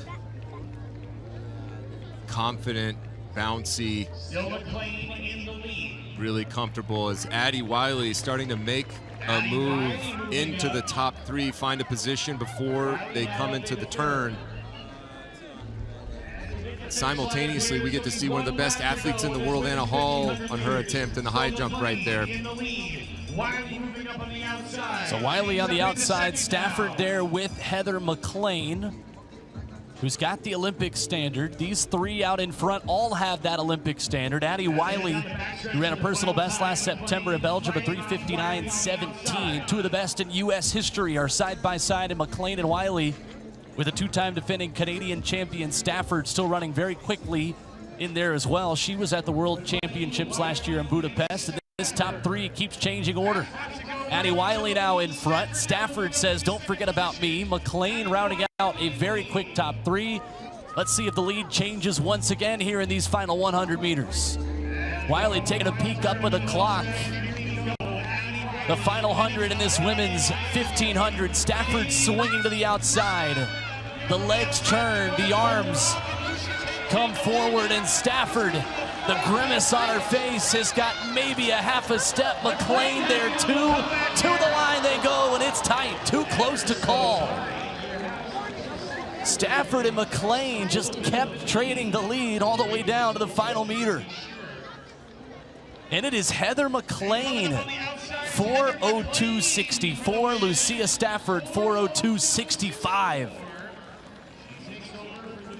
Well, I think we had about 7 lead changes in the final 250 meters. The 3 that were the class of the field all playing their cards. Back and forth and back and forth. And it was Heather McLain to play that final card right at the very end. You can see she's being so patient. A lot of athletes would tie up right here, but she just bides her time. Knows Wiley's not going to give up the inside. Sneaks onto that outside shoulder to just get Stafford at the line. Wow. And it's as close as it gets as you look at this finish again. Lead changing 3 times in maybe the last 30 meters. My goodness. But these are the kind of reps that matter. These are the kinds of races you have to find yourself in. You have to stick your nose in, because this is exactly what they're going to experience. Stafford at her trials, and both Heather and Addie at the U.S. Olympic trials in late June. You've got to know what it feels like to be in the depths, fatigued, hurting, burning, and still have to go for it. And Serenity Douglas is downstairs with our winner. Over 200 meters. Ladies and gentlemen, Gwen Torrance. Competitiveness that this women's 1500 has. Yeah, I mean, Addie and Lou are amazing competitors, and I'm so lucky to be lining up with them every time that I get to, and I know we compete well against each other, so I'm just fortunate to be out there. And the women's middle distance running is skyrocketing, so it's nice to be with some of the best in the world as well. So yeah, And you are an experienced runner, so can you tell us about what was your race strategy coming in? It was a little bit windy for you guys as well. Yeah, I just wanted to work on being competitive and putting myself in it. Actually, I forgot who was watching, but somebody was saying, like, this athlete, even when they get past towards the end, they try to never give up. So I really tried to channel that today, because I did get past, and I was like, okay, you know what? I still got a chance to bring it back. So I was happy I was able to. And that's a great mindset to have. What's next between now and Olympic trials? I'm racing in 800 next week at Adrian Martinez Classic, so I'm excited to get some speed under me before the trials. Are you going to try to do both for Olympic trials? I don't know. I don't think so, but you never know. Thank you. Congrats. Thank you so much. Will. Thank you, Serenity. As we continue here at this Legends meet, we are a half hour away from City McLaughlin, and we go back to come on.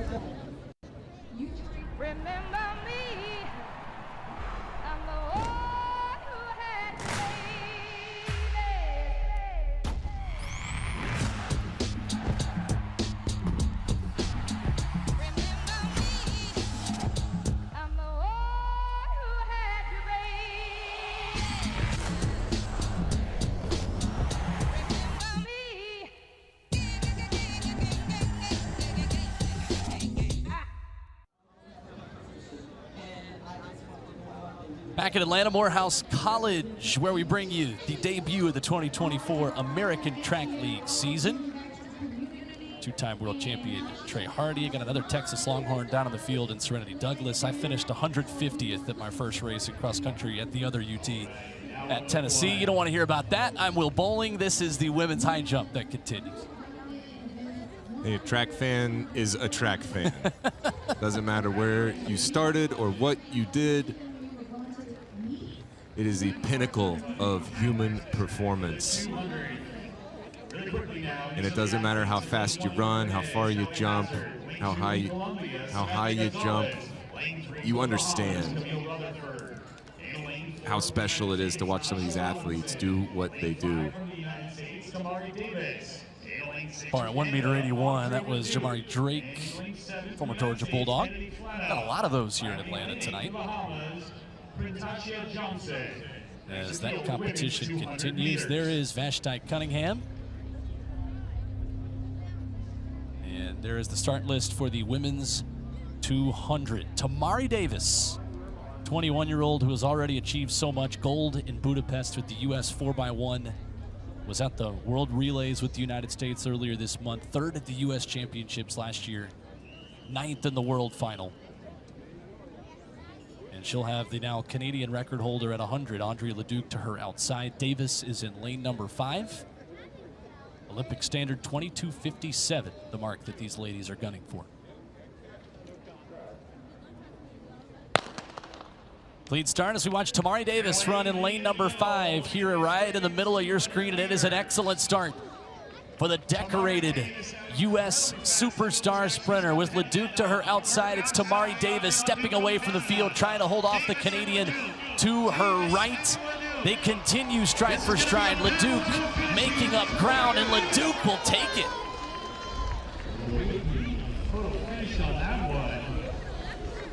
It was very close, but Andrea Leduc 22:36.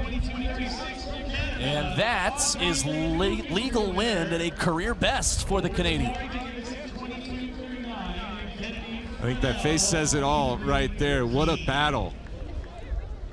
Very rarely do you have athletes like that in a 200-meter dash, stride for stride in the entire last 100. Neither athlete giving an inch.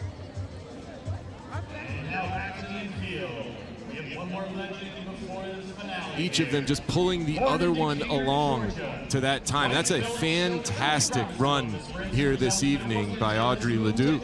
In 22:36, when legal is a Canadian record for Andrea Leduc, who now takes a 100 record earlier this spring. Her name is at the top of the Canadian record books at 100 and 200. Taking Crystal Emanuel's record that she ran back in 2017, that was 22.5. 22:36, the new all-time Canadian best right here at Morehouse College. Do you think she knows she just broke the Canadian record? Well, we know she didn't when she broke the 100-meter record. In the 100, she wasn't sure, but she got 2 things off the books, Serenity, the Olympic standard and the Canadian record. Well, let's all find out together. Serenity's downstairs with Audrey. All right, Audrey, I have some really good news for you. You just broke the Canadian record. Is that what you were gunning for today? No, it was not, but I'm happy that it did it. And now you finally got a win legal time. You had a 22:77 under your belt, but it was a little windy. Now 22:36. What a huge drop. Tell me how you might celebrate this win. Oh, honestly, I don't know, but I'm just super happy with the race. Felt good, so yeah. Tell me about your training cycle in between now and Canadian trials. Well, I have a lot of meet coming up, so yeah, preparing for the meets and just be ready. Well, congratulations on the record and good luck. Thank you. Thank you. Will? Audrey LeDuc, her personal bests are now the Canadian records, 100 and 200. Here at Atlanta with a new best in the 200. And back in the high jump, 181 as we continue on. Midway through that competition in the field here at Morehouse College as well. So men's 200 is next. And we are going to see the return of Matt Boling, 2-time NCAA indoor champion in this event, the pride of the University of Georgia. Ran 20:42 in Bermuda to finish second there with very heavy wind. And Trey maybe didn't have the race he wanted earlier this afternoon in the 100. And maybe that was on purpose. This could be something that they were trying to set up and get everything going, get everything timed up for this race in particular. As you see those personal bests, I remember taking my family to the Texas State Championship meet when he was just in high school, just to get the chance to see him. I thought he was a legend before he even left. Ended up having a fantastic career in Georgia, started to run more 400s, getting that speed, endurance, and this is kind of the sweet spot for him. Dropping down from the 400s, able to put a little more heat, a little more speed into the turns. We'll see what he can come up with. And to answer everyone's next question, no, we're not related. He is, though, one of the few Bolings that actually spells it the way I do. There's no W in there like the sport. I don't know, maybe related. I'll claim it, I mean, if he'll let me. We'll have to get you out on the track tomorrow and run a 100 and then run a 200 and just compare times. As long as we put all these really nice cameras away, then maybe. I would be fine with that, but not even a phone will be allowed to watch my hamstrings just pop. Terrence Laird is going to be in lane 6. Christian Miller, outstanding 18-year-old who is ranked #1 in the world at 100. American U20 record 9.93 for him, April 20th in Florida. Only 5 runners under 20 have broken 20 seconds. Of course, Arion Knighton, U20 record holder, taking that from Usain Bolt. And on the outside, that's David Dunlap, who will run in lane number 8. Terrence Laird was 6th at the Tokyo trials at 200, running 20:15. Last year, he ran 20:06 in the 200 in his only race at that distance. And injuries really took away 2022 for him. It's a frustrating story for the 2021 NCAA champion for LSU, who is back in a big way and has a personal best of 1981. That's the best in this field. Yeah, looking forward to see Terrence get back on track, get back to his old ways. Set the world on fire that season in the NCAA. One of the fastest men in the world that year. And each race stepping back closer to that form.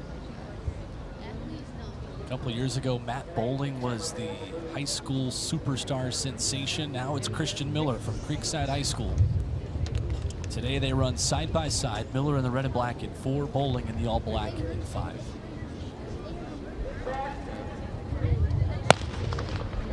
Clean start, even across the board. Matt Boling out well running in lane number 5. Christian Miller is stride for stride with him. Boling making up the stagger on Laird to his outside, but it's Miller who has the lead halfway home. There on the inside in lane 2, you've got Elijah Morrow. Miller stepping away. Here comes Laird on the outside, and Terrence Laird powerfully surges across the finish line, your winner. Don't call it a comeback, 20.3.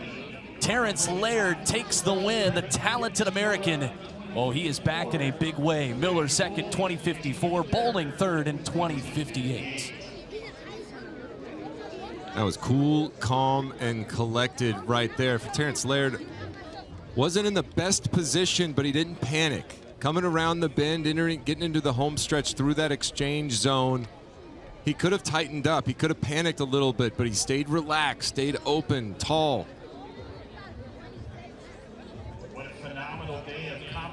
Really, really lovely running. Like, it just looks so smooth when he's running. So happy to have him back. Results there, 20.3, just off the season best, but a win against a star-studded field that the 25-year-old American will certainly take. Terrence Laird, the former NCAA champion, getting back to form and taking the win here in Atlanta.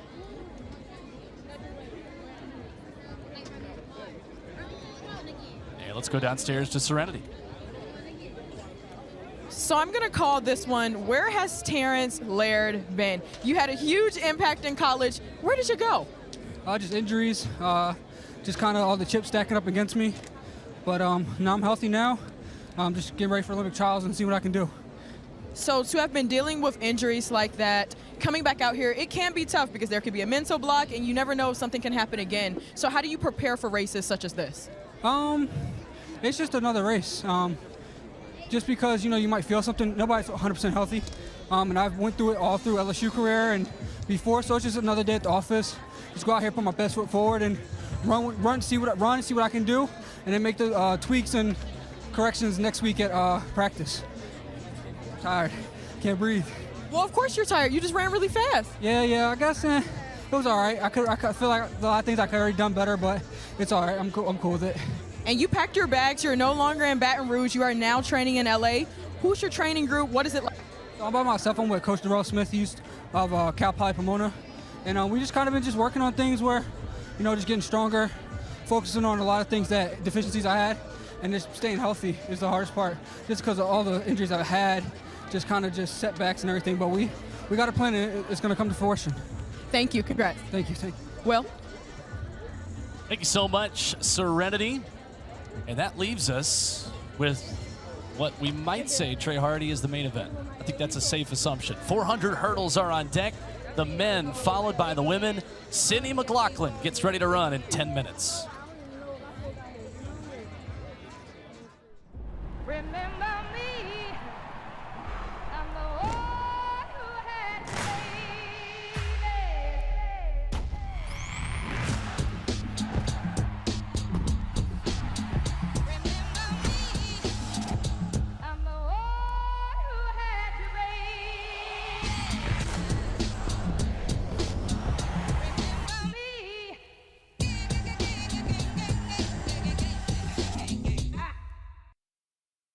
I have to give it to Sydney. She's a fantastic athlete. She's the queen of track and field.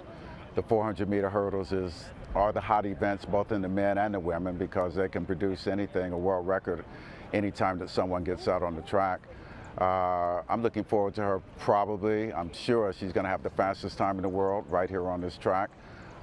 She's already proven that she's in top condition, running a 22:07, 200 meters and 12:7 in the 100-meter hurdles. So she's going to be ready to go. I'm just proud to be able to host a fellow 400-meter hurdle world record holder and gold medalist here at Morehouse. From one U.S. 400-meter hurdles icon to another, Edwin Moses introducing Sydney McLaughlin. What do you think she's thinking about right now? Man, that's the $1 million question, Will. I think that's what everybody wants to know in the track and field world from the outside looking in, took a step away from the event, has competed sparingly. Heard through the grapevine, her coach, legendary Bobby Kersey, has said she is fit. And I don't know what that means. If he said that she's been fit in years past, and also that was right before she set those world records. So no matter what, we're in for a treat. She's run a blistering 200-meter dash, so we know that her speed is there. She's run a very quick 100-meter hurdle race, so we know that the technique and the form is there. But the 400-meter hurdles is a different kind of beast. It's not just speed and it's not just technique. There is strength and power and rhythm. All of those things have to come together for 400 meters and 10 hurdles in order to put something down that is worthy of that woman right there. Getting in the zone and getting ready for her race in the women's 400-meter hurdles. Top time in the world is 53.72. Sid takes the track in just about 10 minutes. Our only race left tonight is the race that Edwin Moses went unbeaten in for 10 years, winning 122 consecutive races, 107 of them finals from 1977 to 1987. There is just something about this event in U.S. track and field. Just hearing you say that, it doesn't sound real. I think for myself of this generation, we can only, ask people who were around what it was like to see that, what it was like to witness that. And a lot of times they say, well, imagine like Sydney. Imagine what Sydney is doing. Edwin did that. He broke the world record 4 times. No one could touch him. And you said 10 years. It was 9 years, 9 months, and 9 days. Oh, wow. Okay. Yep. One of those things that'll stick with you forever. Nearly 10 years. That's right. That's some trivia right there. And it's just really special that it's come all the way back around. It's right. These are the 2 hottest events in track and field for that reason. Every time you get to a major championship final or have these stacked fields, you're looking at a possible world record. And on the men's side, this race has been a blast as well. Rai Benjamin, Carson Warholm, and Alison Dos Santos have had some battles, and this, ladies and gentlemen, today has a little bit of a different meaning. It is the $1 million race, and the $1 million would not just go to the man running 47.02. So that is the Edwin Moses time to beat, still the number 6 time ever in this event. Trey Hardy tonight, if somebody in this race runs 47.02 or better, they will get $900,000, and someone in the crowd will get $100,000. It's not a bad deal. That's really generous of you, Will, to offer up that $1 million of your own money. Just about to ask you if broadcasters counted, if we could put our names in the hat for this, but I'm thinking, unfortunately, that's probably not true.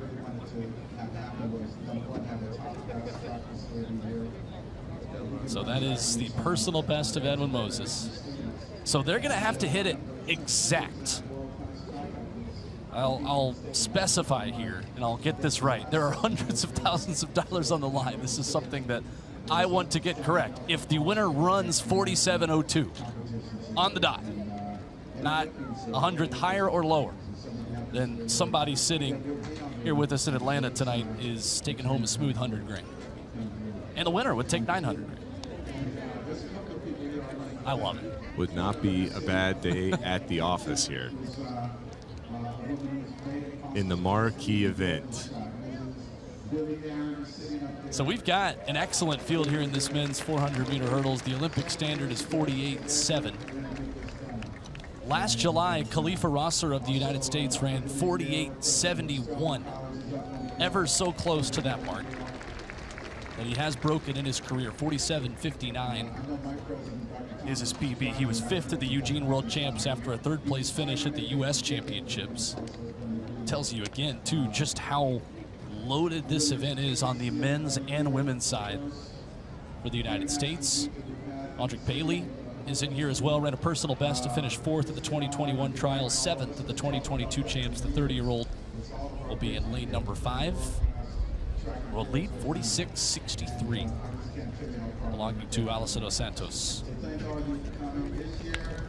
Yeah, it can't be understated what Karsten Warholm and Rai Benjamin have been able to do over the last 3 or 4 seasons, and just really open the floodgates of what's physically possible in this event. For the longest time, it was Edwin Moses, then Kevin Young, and those records stood for a really long time, and they seemed not quite unattainable, but just out of reach. And now, all of a sudden, we've got Dos Santos. We've got a whole slew of people worldwide that are running times now that would win medals in major global championships. And some of those times that won those medals wouldn't even make finals now. It's just a new dawn and a new era. 122 consecutive races. This guy was not only a talented runner, he was a physics and industrial engineering major at Morehouse. That is not the easiest thing to study while you're running over hurdles and winning hundreds of races. Winning U.S. titles in 77, 79, 81, and 83. And then, let's go to physics and industrial engineering and learn about things that are way over most people's heads. Yeah, right there. The man he was hugging right there is the famous Bobby Kersey, coach of Sydney McLaughlin. Coached Allison Felix toward the end of her career.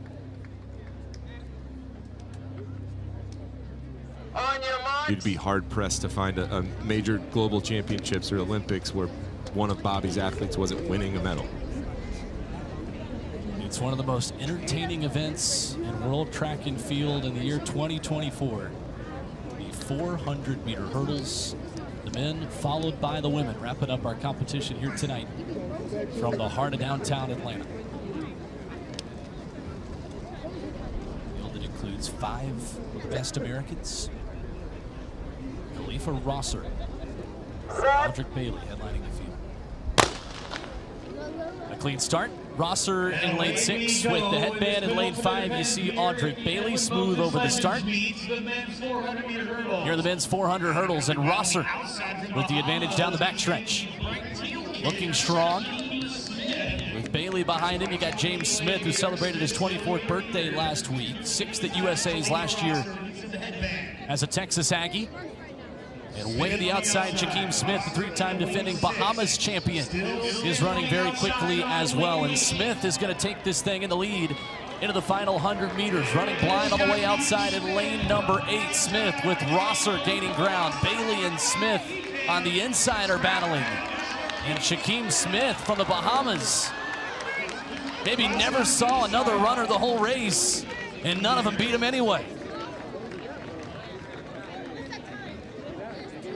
48.79, he just barely misses the Olympic standard, but that is a huge personal best for the 3-time defending champion from the Bahamas. Running out there on an island, literally and figuratively, the man from the Bahamas. Call it running scared, call it running blind, but whatever it was, that worked for Shaquem Smith.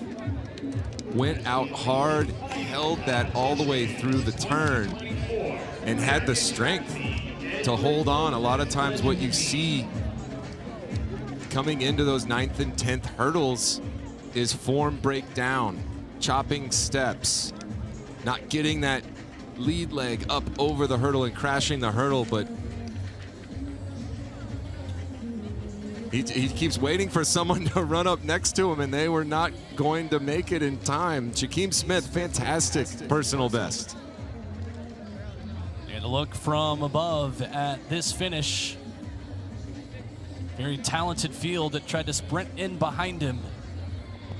But here at Morehouse College, Shaquem Smith will take home a shiny new personal best. He run 49.25, now 48.79. And the full results here for you. Rosser and Smith both going under 49 seconds. Bailey, Smith, Poole rounding out that top 5. Shaquem Smith fired up as we begin to get ready for Sydney McLaughlin-Levrone in a few minutes.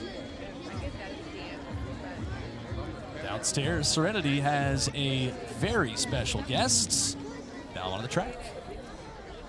I do have a very special guest, Mr. Edwin Moses, the man, the myth, the legend. Now, you were just telling Shaquem, the winner of the 400 hurdles. I know that feeling. Do you miss it? I do not miss it. As I told you, I feel his pain. Straight pain. Now, talk to me about how it feels to see all of these people here at your meet. Did you think when you were breaking all of those records and winning those Olympic golds that this would be the turnout of your future as well? No, because we didn't have a track when I was running. That came in many years later. I never had the opportunity to run on a track at Morehouse College. So when we got the track refurbished over the last 2 years, my vision and the team that we put together, my guys, my Morehouse guys that discussed and made it possible for the track to be installed along with Billy Aaron, Hank Aaron's widow, who actually financed it. We wanted to install a track that could be certifiable for world records. It was an international track, international standards, all the equipment, everything first class. And then secondarily, we saw that we could, if we had all that, then we could have a crowd we have today. Now, Mr. Moses, you know all about setting records, and specifically world records. Now, we're about to see possibly a legendary race in the making. Sydney McLaughlin-Levrone is going to be opening her season in the 400 hurdles right now. So can you speak to me about the pressure that she must feel of every time she steps on the track? They're looking for that 50.6. Well, she's got to qualify for the Olympic trials, which is important for her. I mean, that's a technical thing. But I think the women's best time so far is in the mid 53s, and she's running a 50 point. So we're probably going to see the best time in the world this year, run here on the track. The weather's perfect, just a little bit of a breeze. So I'm just happy to have a world record holder, an Olympic champion at the track at Morehouse College. Legendary. Thank you so much for chopping it up with me just a little bit. Now we got to go watch Sydney. Back to you, Will. All right, thank you, Serenity. Rochelle Clayton has the top time of the world this year, 53.72 in the women's 400-meter hurdles.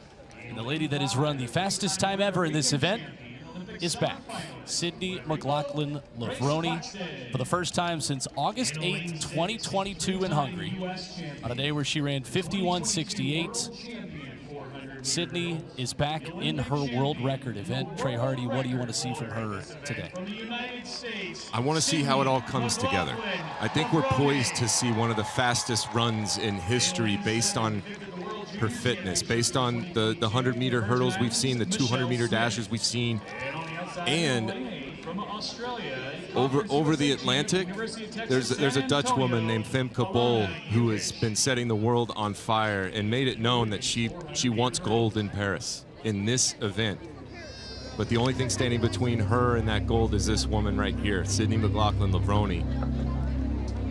There's been a lot of build-up to this event, to say the least, Will. On your marks.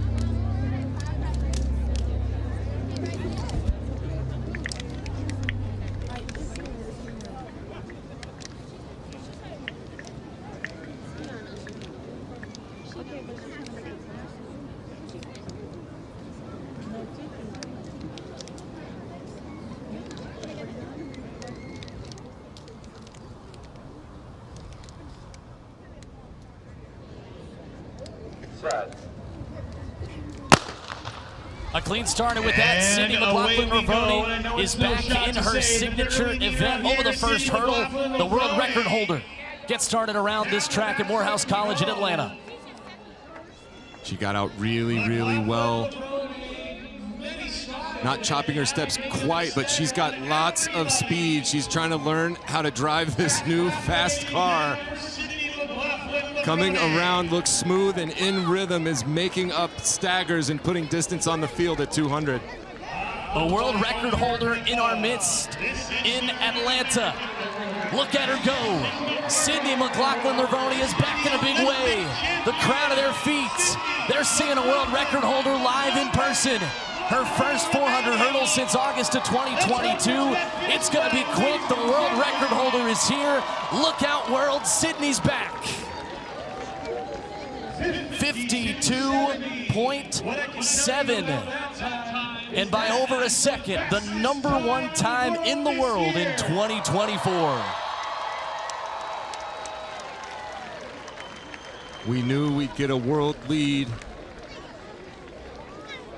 Barring tragedy, we knew it would be Sydney.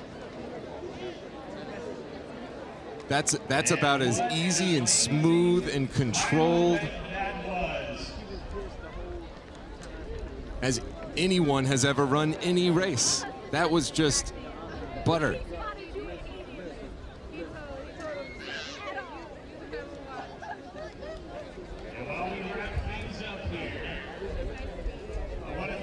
We get the congratulatory handshake. Two of the greatest of all time meeting at the end. It doesn't look like Sydney is affected as much as the other athletes have been after the ends of their races. Not a lot of huffing and puffing. Able to hold the conversation with Dr. Moses. Legendary performances.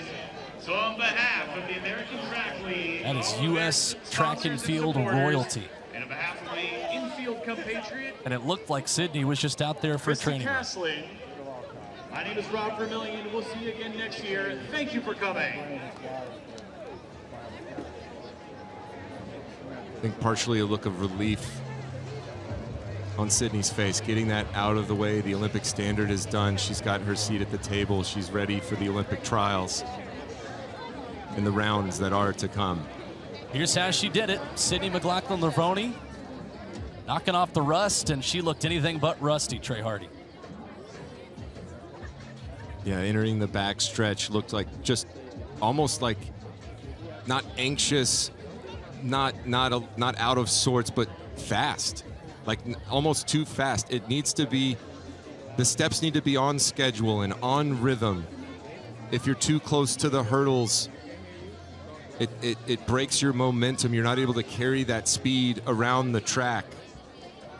And it doesn't matter if you're Sydney McLaughlin or someone just learning the event with 100 meters to go, it hurts. There's no amount of speed work that you can do to make up the time lost on the front side. But for the first time running this event in about 10 months. Again, I can't say it enough how smooth and controlled and effortless she makes that look. Just another day at the office for the world record holder and Olympic gold medalist in the women's 400-meter hurdles. 52.7. As you see the results and you see the crowd that is ready to experience a moment with athletics royalty. Serenity's downstairs with Sydney. Sydney, congratulations on your win and your 52.7. Talk to me about why you decided to keep all of your races in the United States this season. What was your mindset behind that? I mean, I love racing and I love Europe, but I think just in a year like this, coming off injury last year, we just wanted to be safe. No, travel can take a lot out of the body, but hopefully can get some more races out there, just playing it safe until we can get to these trials. Then you spoke about you just wanted the Olympic standard, which was 54, but you went way under that. So talk to me about how you just keep your goals, right? Nice and simple. It's not necessarily 50.6 for you. It's a progression, you know, shaking the rust off after 2 years. I'll take a 52.7, things to work on. We haven't had much hurdle practice, so there's a lot to improve. Then to open your season at a legendary meet such as this with Edwin Moses ready, standing here to congratulate you right afterwards. Talk to me about how much of an honor that must have felt. Amazing. I've watched him so many times trying to model races after him, and to be able to have him here congratulate me and for him to put on this meet is amazing. Congratulations, Sydney. Thank you. Thank you. Will? It's a progression, she says, Trey Hardy, after running the #1 time in the world. I quote, not a lot of hurdle work. My jaw is on the floor. I'm going to try to pick up my jaw while Serenity, you take it from here. Let's go back down to Serenity. Paul Doyle, please explain this shirt. If we could get a close-up on this Sydney shirt. Sydney, do you like it? It's beautiful. I didn't even know they made them. They look great. Moses Legends beat on it, so. Paul, to host such an amazing meet such as this, for all of these fans to have so much access to it. We're not in Europe, we're right here in the States and at an HBCU. Talk to me about how important it was. I mean, everything is important about promoting the sport of track and field. We need to get our events off the ground. We had the best crowd since the 1996 Olympics tonight. How many there were? An amazing event. Kids loved it. Fans loved it. We need to do more of this. I'm going to put you on the spot, Paul. Which one was your favorite to see today? Come on. Of course. I did love the 1500 as well, though. The women's 15 was pretty. Now, Sydney, I'm going to sneak over to you as well. I saw you still listening to music all the way up until your race. Let us in. What were you listening to? Caleb Gordon. Shout out, Caleb. Thank you, Sydney. And thank you, Paul. Back to y'all, Will. All right. Thank you, Serenity. Great work downstairs all night. What an opener. There she is, back at the 400 hurdles. First time since August of 2022. There's stars and there's superstars. And that right there is a superstar. Everybody coming out to see something special. And she is special every time she steps on the track. And then a picture right here, Trey Hardy, you get what the American Track League is all about. Bringing athletes that have a lot of different options when they choose their schedules, when they pinpoint the races that matter most in tuning up for a Paris Olympics, for a U.S. Olympic trials, and getting youth of Atlanta, getting anyone around the South to come see Sydney McLaughlin-Levrone. I would love to know just how many miles were traveled by a lot of this crowd that's here just to see her. Yeah, I would imagine quite a bit. And one more shout out to Paul Doyle and the American Track League for just access and opportunity in putting on these events that attract these stars, that give people the chance in the crowd. We don't know who there may be. There could be the next Sydney McLaughlin-Levrone. There could be the next Edwin Moses in the crowd. Getting the chance to witness something this special and get so close to these Olympic stars. Yeah, you see what it means to the crowd here. A lot of eyeballs on one of the stars of Team USA this entire summer. Trey, as we wrap up tonight, great competition, and again, a salute to Paul Doyle and to the entire crew at the American Track League putting on this event. Your thoughts on what we watched over these last 2 hours plus? We're getting into the final hours. We're in the 11th hour of the greatest time on the planet, and that is the summer of an Olympic Games. Paris is going to be amazing. The Olympic trials is coming up in less than a month. I'm excited to see what the athletes can bring, set the stage. They always deliver. They sure do. And the stars were out in a big way today at Morehouse College in Atlanta. Special thanks to our great crew bringing you the pictures throughout the afternoon. Sydney McLaughlin is back, and the track is only starting to heat up this summer. For Trey Hardy, for Serenity Douglas, I'm Will Boling. Our entire crew saying good night. We'll see you next time.